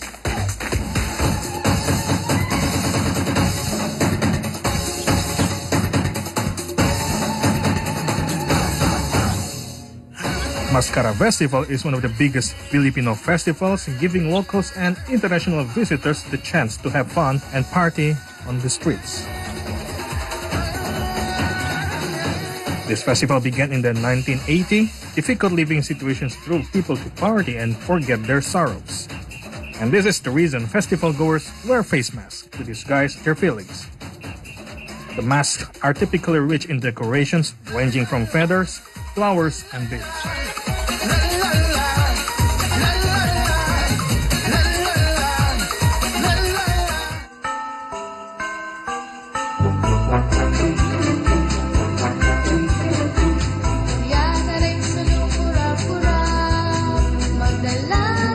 And the annual Giant Lantern Festival takes place every December in San Fernando City. The festival also doubles as a competition for giant ornamental lanterns called parol, with participants typically making their entries a month ahead. During the festival, the lanterns are mounted on trucks with generators hooked on them to provide power and rotors to synchronize the lights and make them dance to the tune. The lanterns, over 4 meters in diameter, are also a fixture of the parade before the Christmas Eve Mass. Again, everything with me when it comes to traveling. Yeah. There's always food. Food. So you've been to Philippines? Yeah. Quite Mindanao? sometimes. Makati? I went to Manila, of course. I went to Manila. I think it's only Manila. I went to Marikina, so it's a little bit outside of the central city of Manila. So we went to Marikina to see the museum of Imelda Marcos because my mom was very Looking for the shoes? Yeah. Actually, it's actually the shoes museum of Imelda Marcos, and also lechon na baboy. The food. The food. The food, sisig and all. But what do you remember the most about the Philippines? The language. The language, Yeah, Tagalog. It's almost like our Tagal language of Indonesian, right? Of Indonesia. But sometimes, one fun fact, the whole kitchen of a Filipino, it's all Spanish. Spanish. It's all Spanish. Like it's all similar to anything in Spain in Spanish. So let's say what do you want to say? I just know that like plate. Plate. What is It's it? plato. But I know that what is mahal in Mahal means it can actually means expensive. expensive in Indonesia? It means expensive. Also in Tagalog. Also in Tagalog. Also We in have Tagalog. similarity. Yeah, and but you know Tagalog has some tones in it. Yeah. Tones. Right. Like mahal in Tagalog could means expensive, but also love. Like compassion. All right. Something like that. So this is just And now we'll learn more about the festival in the Philippines with our correspondent Camille Elamia. Hello Camille, kumusta? Camille. Kumusta Camille? She can't hear us yet. Perhaps. Yeah, I think we still have some difficulties with the audio over Try to here. contact her. Let's try once again. Camille. Camille, I think you're still on mute. Are you muted? Yeah, she perhaps is still on mute. Can you try again, Camille? Can you hear us? All right, we still have some difficulties over we'll here. try. We'll try again. Okay. So let's talk more about the Philippines because you're actually from the pageant background yourself. Oh my God. But Philippines also big on pageant. Yeah, they start from very little age. True. Right? And it seems like all the parts of the Philippines, they have different kind of pageants. Pageant elections, yes. Yeah, because each barangay, what they call it, barangay means village, they have their own pageant competition. Wow. So you can see how the pageant culture is very rooted in the And Philippines. they've proven it in the Miss Universe, for example. Yes, they got 2 titles in the span of, I think, 3 years, if I'm mistaken, yeah? Yeah, that's right. Okay, we're trying to contact again Camille Elamia in the Philippines, but for now we're going for another break. And after the break, we will see how is it the festivals in the Philippines. Don't go anywhere.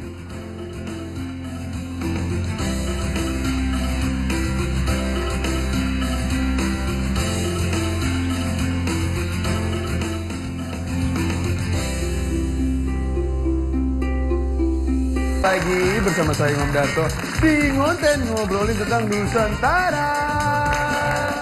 Hap, hap. Wih, banyak, Neng. Santai aja, lapar situ.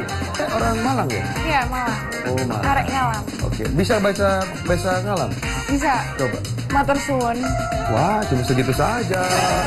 Ya, Dia MD. MD-nya ada panjangnya tuh. Apa tuh? My dream.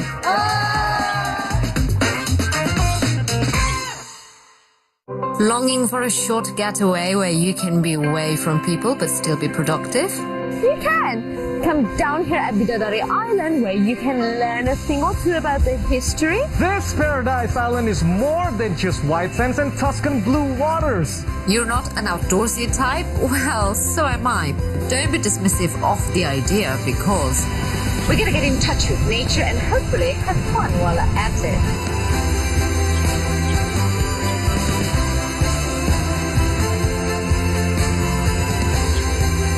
Come see the beauty only on See Indonesia. Come see the beauty only on See Indonesia. Welcome back to Theory of Everything. We will round up some of the biggest or craziest theories that have been circulating around the web and then stuck on your head, such as fan theories that audiences have about movies, shows, comics, or anything really. When the initial trailer for Doctor Strange 2, it was clear Wanda Maximoff held a prominent role in the film, though whether she'd play friend or foe to Benedict Cumberbatch lead remain in question. Hello, everyone. Good morning to all of you viewers. You're right here from Indonesia, Southeast Asia, and around the world. Here with us to see today, it's time for the first sports update of the morning. Pelita Jaya Jakarta won the first game of the 2022 IBL semifinals against West Bandit Solo at Gor Citra Arena, Bandung, West Java. Paul McCartney is among some high-profile fans celebrating widely beloved singer, actor, and humanitarian Doris Day.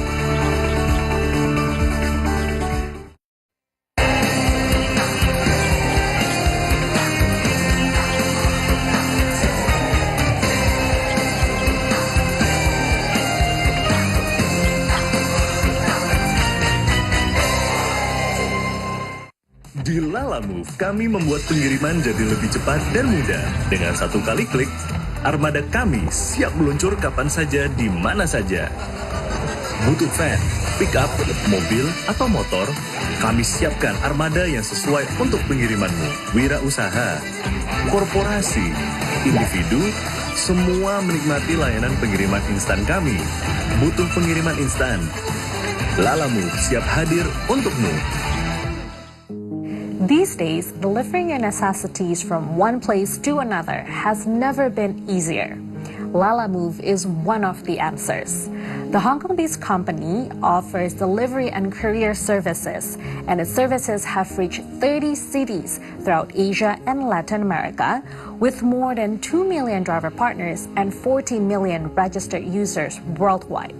In Indonesia alone, with more than 230,000 verified drivers and collaborating with 20,000 business partners, Lala Move is ready to take over the streets of Indonesia. The question is how? Lala Move Chief Operation Officer Paul Lu is going to reveal the answer only in today's talk with See Today. Okay, so thank you so much for your time, Paul. Of course, we want to know more about Lala Move and its expansion here in Indonesia. But first of all, we want to know what is the core business of Lala Move, and in your point of view, what makes Lala Move stand out compared to other delivery services in the country? Well, thank you for having me today. We are Lala Move from Hong Kong, and we started back in 2013. We are a technology-based logistic company. We operate a platform to make the best match between user and driver partners. And through technology, we make the matching a lot more efficient so that driver partners can earn a decent living. And at the same time, we help our user, which majority of them are SME, to lower down their logistic cost. And we have been expanding in Hong Kong as well as in many markets. We cover more than 350 cities in mainland China. And also outside mainland China, we have more than 40 cities, including 17 in Indonesia. Wow, 17 in Indonesia. That's a lot of coverage for a delivery services. So in your point of view, what makes Lala Moves different to other competitors in the country? Well, we are a technology-based company, so we are very proud of our tech. We continue to make improvements so that the user experience of our driver partners and user are improving every day. And at the same time, we are large in a global scale. We managed to be able to replicate the success formula everywhere we go. But at the same time, being able to rely on a very good local team to adapt our global strategies into the local markets. So whether it's the choice of vehicle, the payment method, or the local maps, we managed to be able to adapt so that we can replicate our global strategies everywhere we go. So in Indonesia itself, Lala Move has been operating since February 2018. So it's been around 4.5 months. So how do you see Lala Move business growth in Indonesia?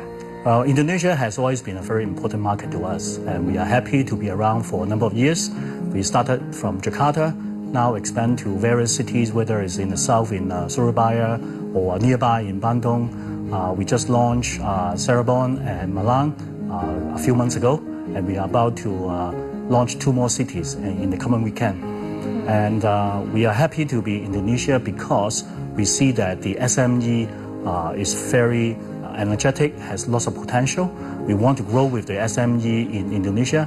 We want to expand our driver partner base so that we can continue to serve the local economy and the local communities.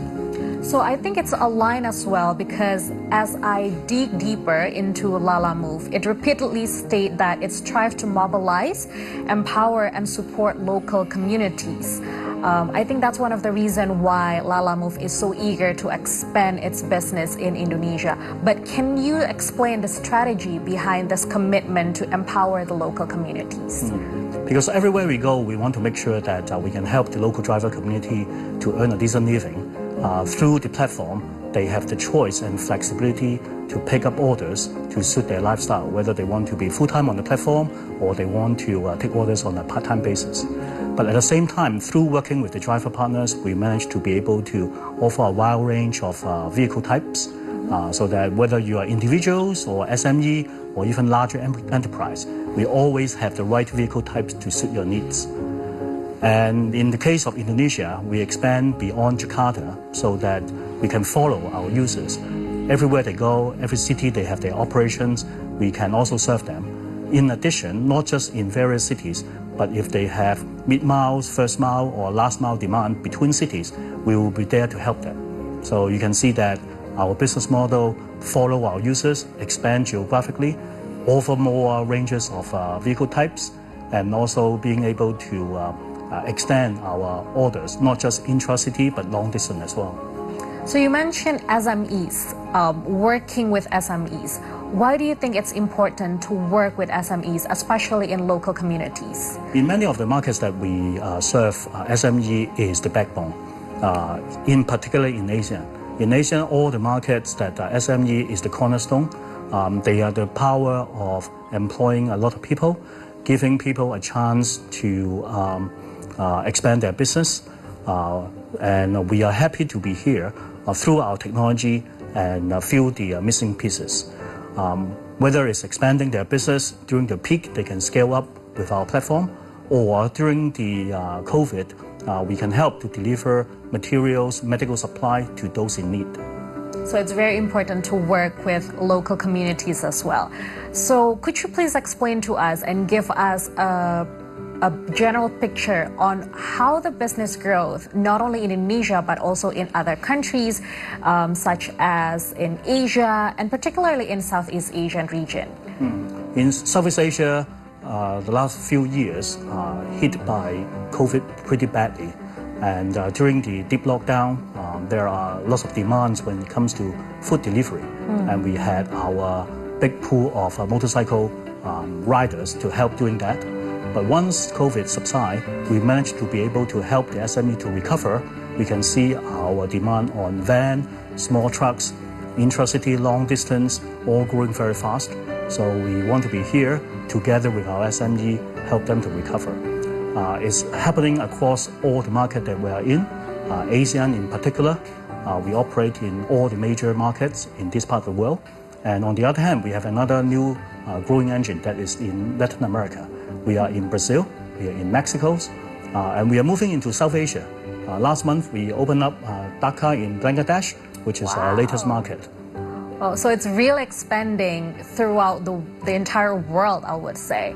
So is there any silver lining that you find when it comes to customer behaviors, as you see a lot of other, like, different backgrounds around the world? Is there any, that special thing that it's actually the same when you offer this kind of services to everybody in the world?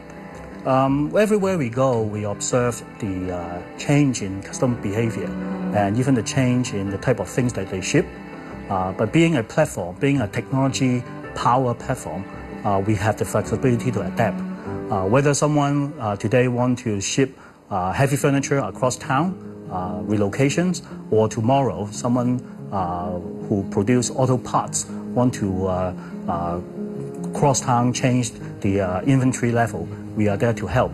So we managed to be able to expand our market and vehicle types so that we can be flexible enough. Whatever your need, we are there to help. So it's basically any kind that we need, Lalamove is the solution for that delivery services that you offer. Correct. We want to be there to help. Wow. Thank you so much, Paul, for this discussion. It's a very insightful discussion, and we cannot wait to see the expansion of Lalamove in Indonesia and also throughout the world. And of course, I wish you nothing but the best for Lalamove. Thank you very much. Thank you so much for your time. And that's our conversation, a very insightful and also full of hope for the discussion with the COO of Lalamove, Paul Lu. And we're going to have more insightful discussions only on See Today. Thank you so much. Di Lalamove, kami membuat pengiriman jadi lebih cepat dan mudah. Dengan satu kali klik, armada kami siap meluncur kapan saja, di mana saja. Butuh van, pick-up, mobil, atau motor? Kami siapkan armada yang sesuai untuk pengirimanmu. Wirausaha, korporasi, individu, semua menikmati layanan pengiriman instan kami. Butuh pengiriman instan? Lalamove siap hadir untukmu.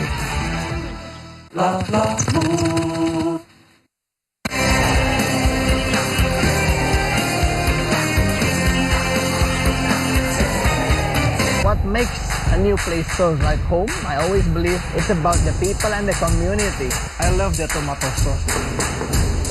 This is what I always say, the dish of signature. And food often the best way to connect them all. Ooh, this one really good. Restaurants, for me, is the beating heart of a city. That is why I love exploring new places. Follow me while I'm visiting the most exciting eating places around cities only on Sea Indonesia. Kulit itu untuk jadi jaket paling butuh 1 ekor atau 2 ekor domba. Ternyata setelah saya terjun di industri ini, saya baru tahu bahwa untuk membuat sebuah jaket kulit saja itu setidaknya membutuhkan sampai 4 ekor domba. Lakukan aja yang bisa kita lakukan, hal sekecil apapun gitu yang bisa kita lakukan, ya lakukan saja gitu. Jangan sampai harus nunggu dulu, tapi lakukan aja hal sekecil apapun gitu.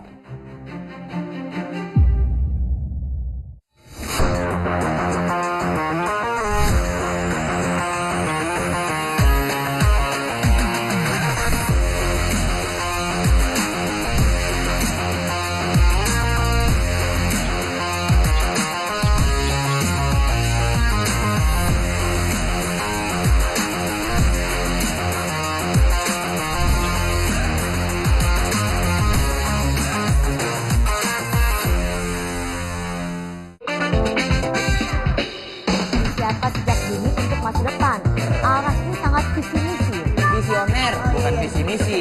Kalau visi misi, visi foya, visi misi, foya. Oh, digambar cakep, Sel. Digambar ya lumayan. Tapi lumayan jelek.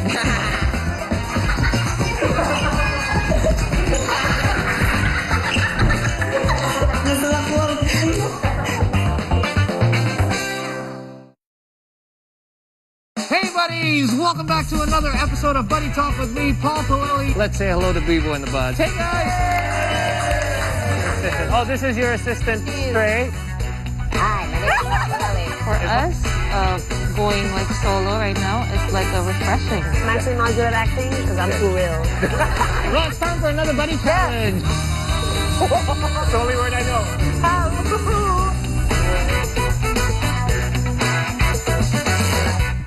Hello, everyone. Good morning to all of you viewers. You're right here from Indonesia, Southeast Asia, and around the world. Here with us and see today it's time for the first sports update of the morning. Pelita Jaya Jakarta won the first game of the 2022 IBL semifinals with West Bandit Solo at Gor Citra Arena Bandung, West Java. Paul McCartney is among some high-profile fans celebrating widely beloved singer, actor, and humanitarian Doris Day.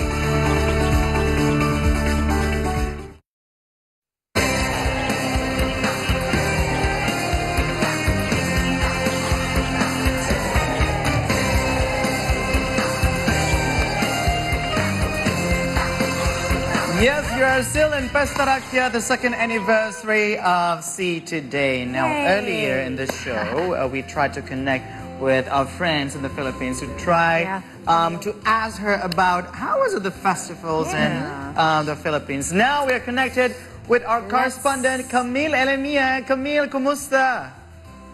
Hi, Camille. Hello, Hi, Camille. I'm Camille, now we know that the Philippines is the land of thousands festivals. Oh, and now can you explain to us what do the festivals mean for Filipinos, and also what are the most prominent festivals there in the Philippines? You're absolutely right.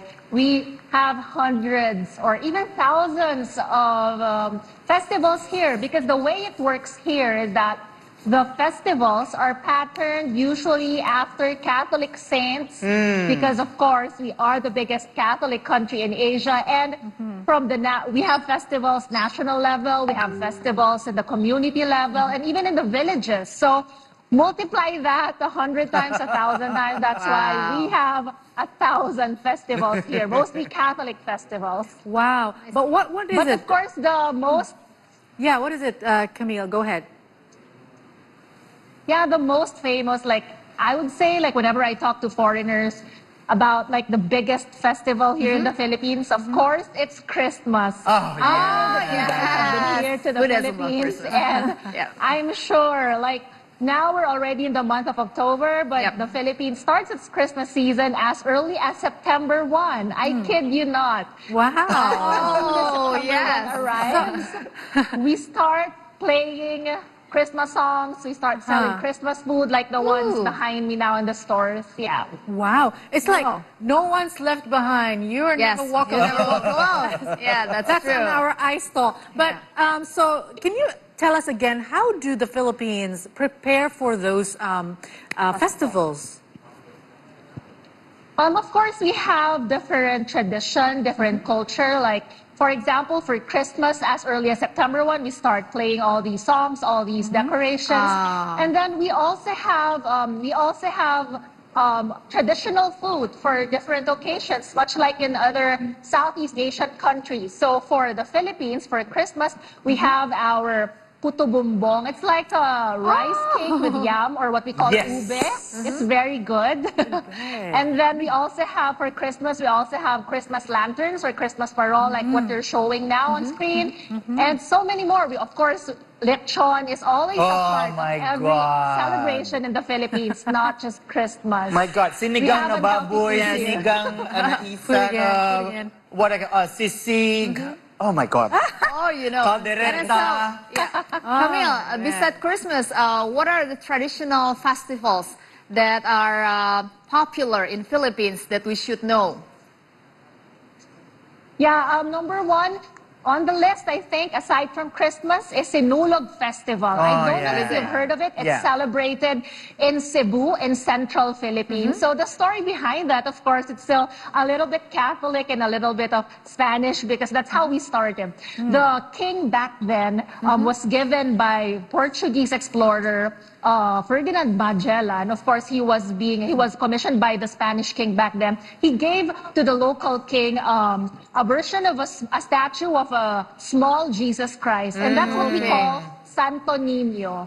So the history books would say that when it was given to the king, all the other members back then of the royal family and all the community would dance holding that photo of Jesus Christ, the boy Jesus Christ. So now, in every third week of January, the Cebu province would hold Sinulog Festival. People would dance holding the statue of Santo Niño, or the little Jesus Christ. And another province in central Philippines also celebrate festivals in honor of Santo Niño. It's a very big deal here in the country. Yeah, wow. So when you want to travel, Southeast Asian countries, you need to know all these calendars. Perhaps like start with the Philippines on the very end of the year, and then you go across, and then make sure that you will be heading to Thailand on April for Songkran. Yeah, and probably after that you can go to Indonesia and then to Vietnam. Yeah. So, Camille, thank you so much for bringing us this infos about the festival in the Philippines. Maraming salamat, and also take care over there. Thank you for being with us for the past 2 years. Thank you, Camille. Maraming salamat po. Salamat. Bye. Ooh.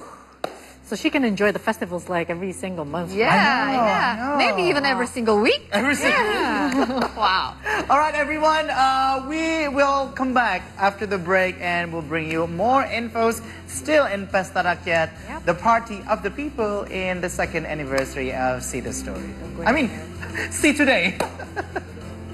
Yes, still. Let's go there.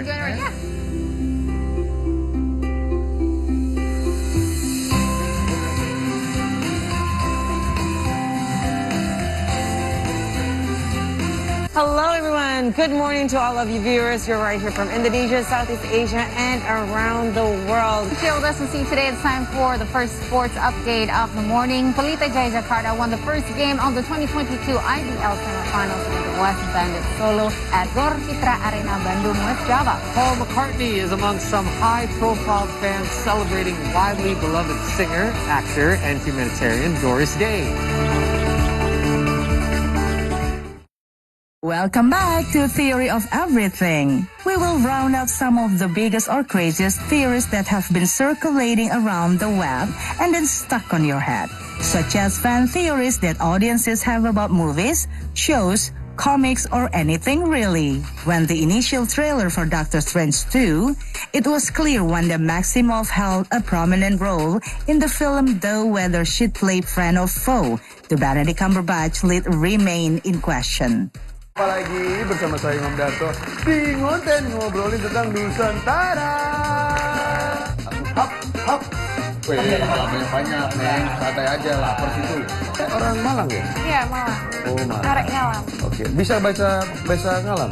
Bisa. Coba. Matur suwun. Wah, cuma segitu saja. Ya, dia MD. MD-nya ada panjangnya tuh. Apa tuh? My Dream.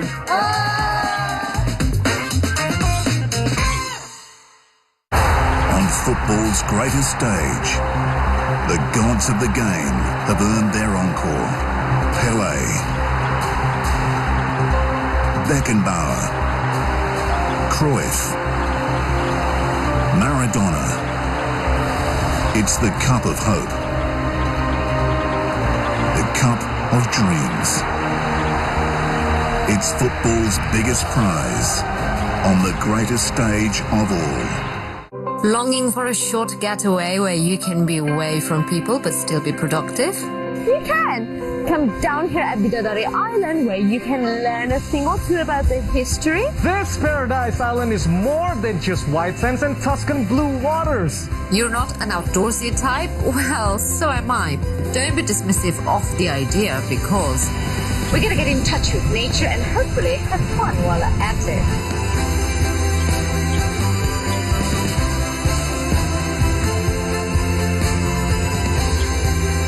Come see the beauty only on See Indonesia. Come see the beauty only on See Indonesia. Hi, my name is Grace. Haven't you eaten since morning? Not yet. Ada yang harus saya konsumsi nggak ya, Dok? Tarik nafas yang dalam.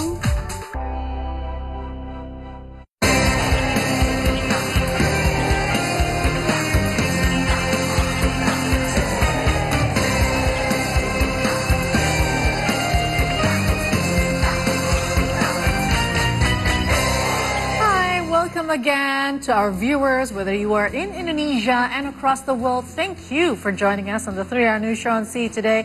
Still in celebrating the 2nd anniversary of See Today. That's with right. Me, Alia, and also Maria. You Yes. look so pretty. I've been admiring how you look today. Vice versa, you are as well. Yes, I am Maria Harvanti. Welcome to the 3-Hour News Show. Special anniversary because today is our 2nd anniversary. And today's theme is Pesta Rakyat or People's Celebration. That's why we use our traditional clothing. And now let's take a look at what made the top stories for today. NASA spacecraft on the Martian surface and the planet's orbit have recorded the biggest meteor strikes and impact craters yet. Preparations for the G20 summit in November 2022 is now nearly complete.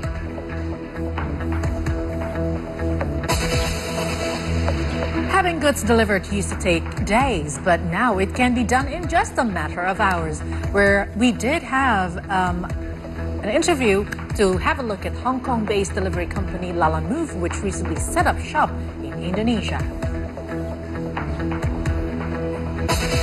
And in our signature segment, City Stories, we'll have Thai dangdut singer Jirayut and hear about this flourishing career in Indonesia.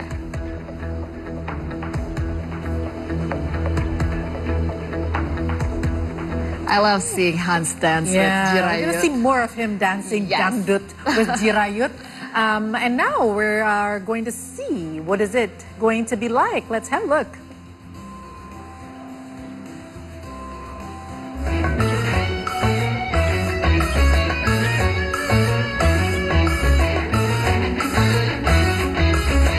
Akan kau membuat aku jatuh cinta.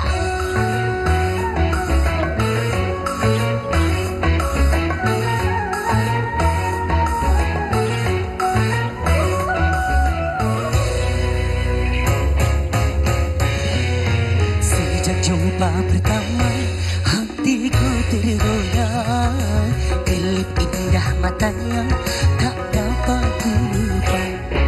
Senyum serta gayanya sungguh mempesona. Ku berharap si dia tak ada yang punya. Siang malam gelisah ku memikirkannya. Biar saja ku coba untuk bertegur sapa. Aduhai nona manis, wajahmu sungguh manis. Bolehkah aku tahu siapakah namamu?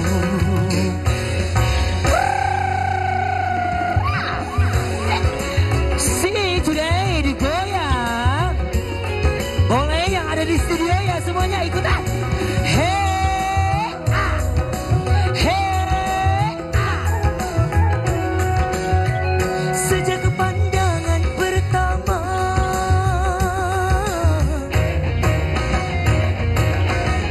sejak pandangan pertama, aku telah jatuh cinta. Cinta hadir dari mata, meresap sampai di jiwa.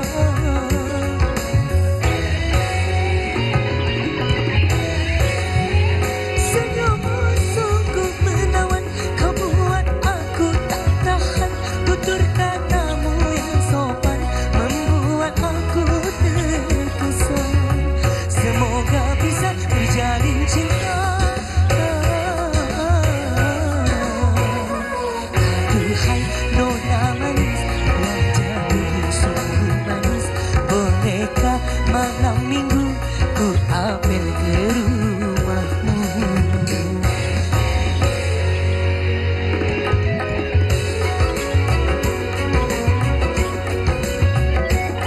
Kita joget di ujung ya.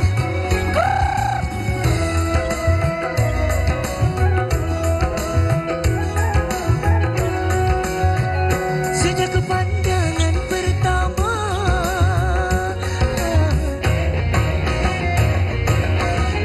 sejak pandangan pertama, aku telah jatuh cinta. Cinta hadir dari mata, meresap sampai di jiwa.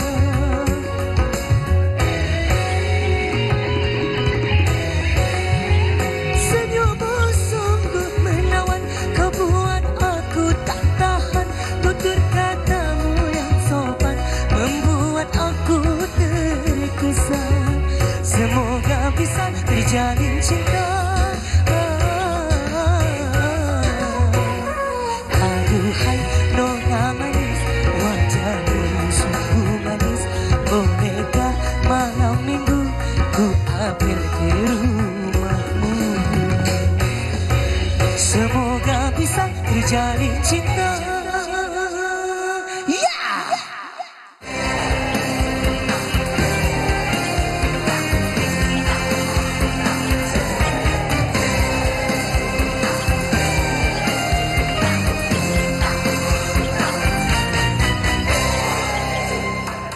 Hello everyone, welcome back to Triella News Show. Now this is the special editions of See Today's anniversary.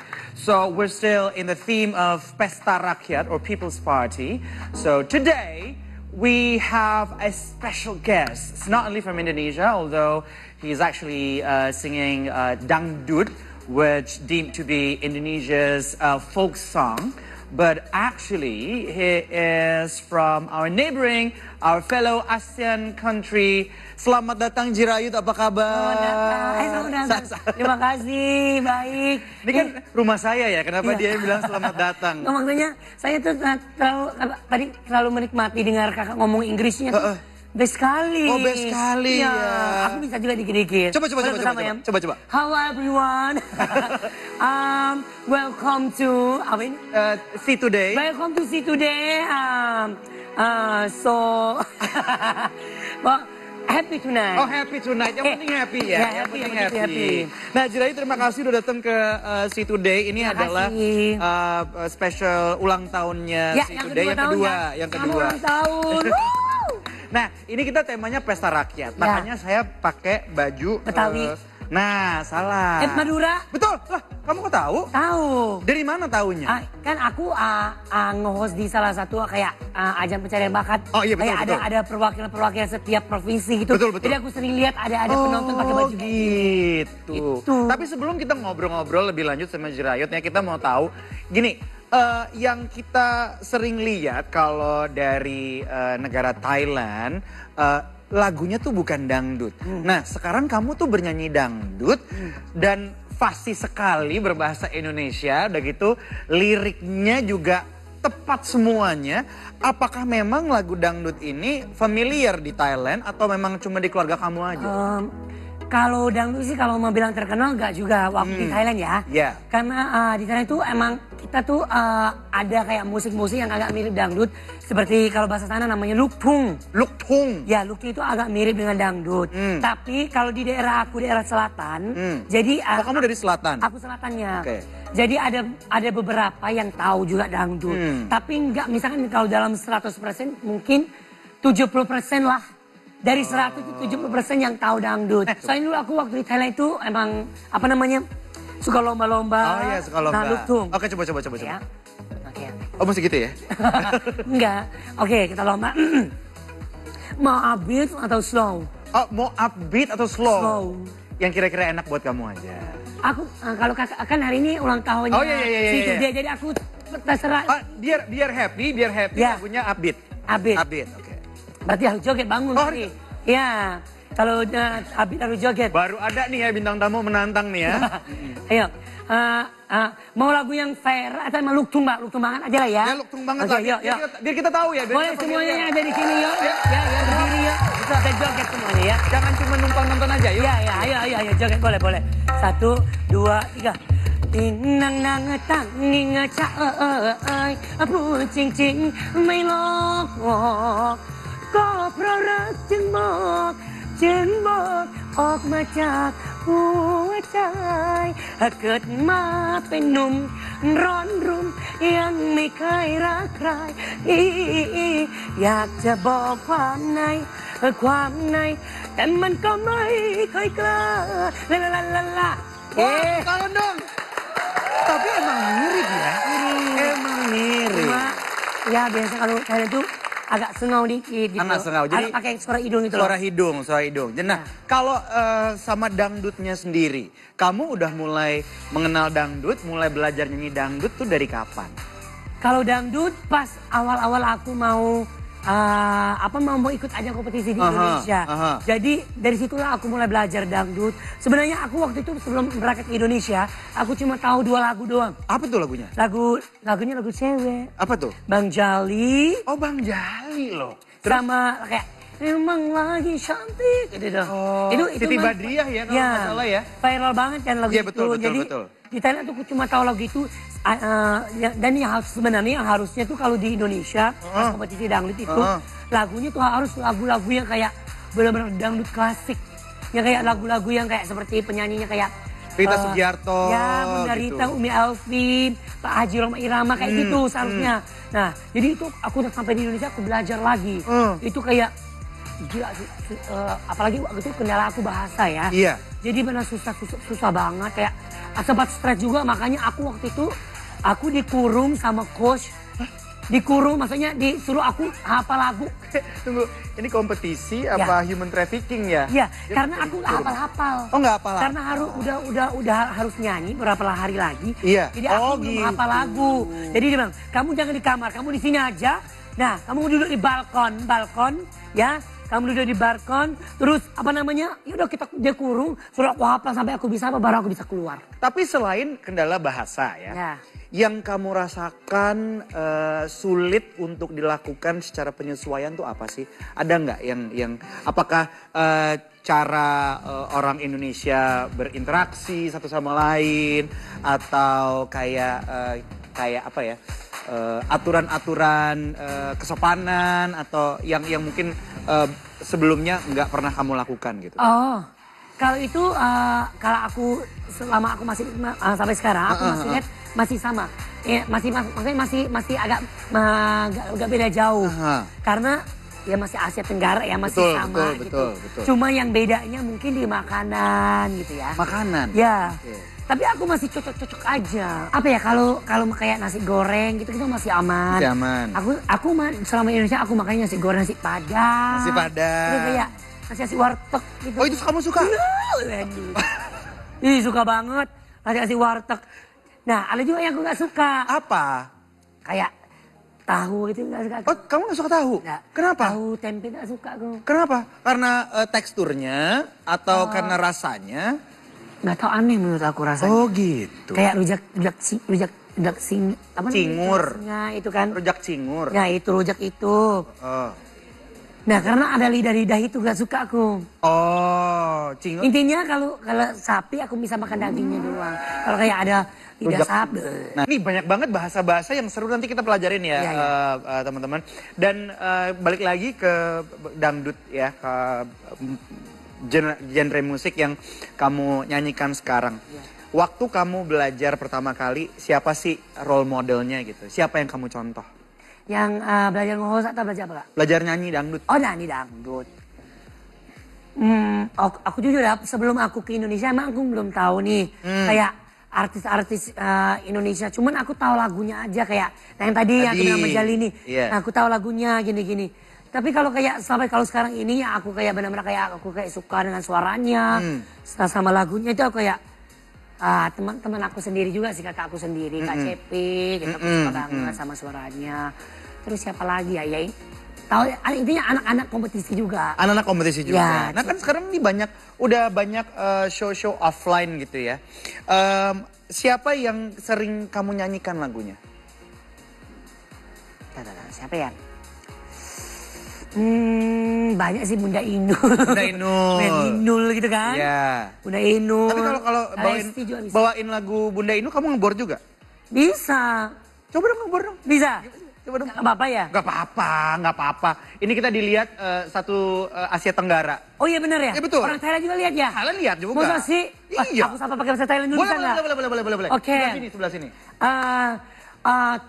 ฝากพี่น้องทุกคนที่คนไทยที่ดูอยู่ยินดีที่ได้รู้จักนะ เราชื่อจิรายุทธเราตอนนี้อยู่ที่อินโดนีเซียมา4 ปีแล้ว ฝากเป็นกำลังใจและฝากผลงานของจิรายุทธด้วยที่อินโดนีเซียนะ ขอบคุณครับ Nah, kalau tadi kan kamu udah menyapa penonton pakai bahasa Thailand.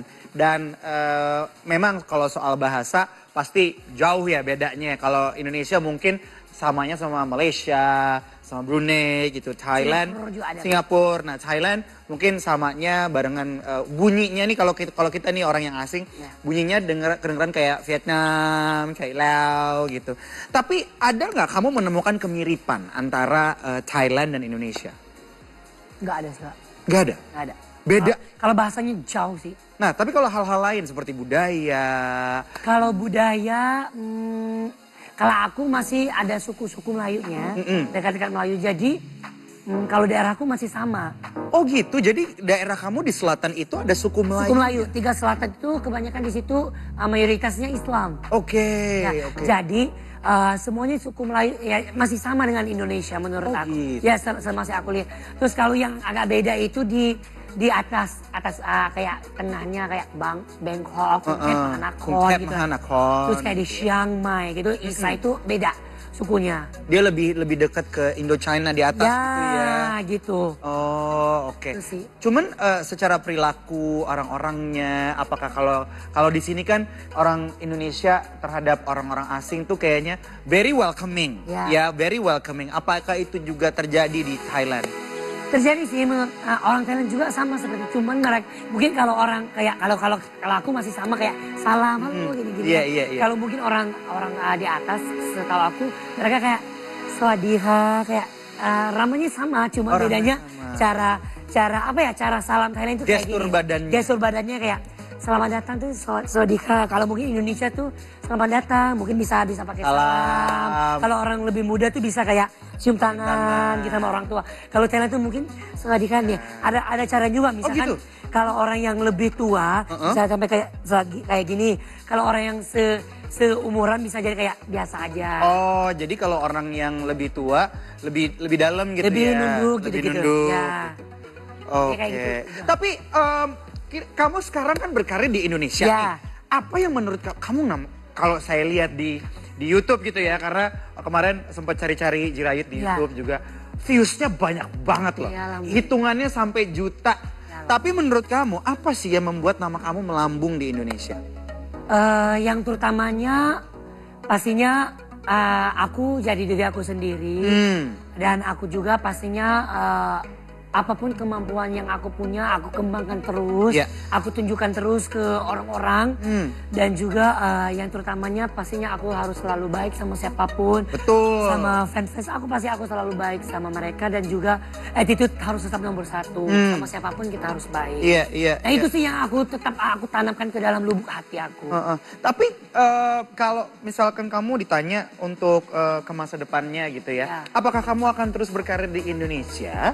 Apa kamu akan balik ke Thailand untuk memperkenalkan genre musik dangdut karena kamu juga dikenal sebagai penyanyi dangdut gitu? Ya. Kalau aku masih dipercaya, masih diterima sama orang-orang yang di Indonesia, masih sayang, masih ada kerjaan di sini, aku pasti masih tetap di sini. Cuma mungkin siapa tahu kan aku juga kayak pengen dikenal lebih dikenal juga di Thailand juga gitu. Maksudnya biar orang Thailand juga tahu kalau anak bangsanya, anak Thailand juga bisa mengangkat nama daerahnya di sana, bisa terkenal di Indonesia gitu. Aku pengen kayak gitu juga. Tapi Indonesia tetap nomor satu sih gitu. Tetap aku bakal membangunkan dangdut lagi juga di Thailand. Mungkin kita dengar dulu lagu yang berikut ini, ya cocok nggak untuk kita goyangin? Coba tolong musiknya.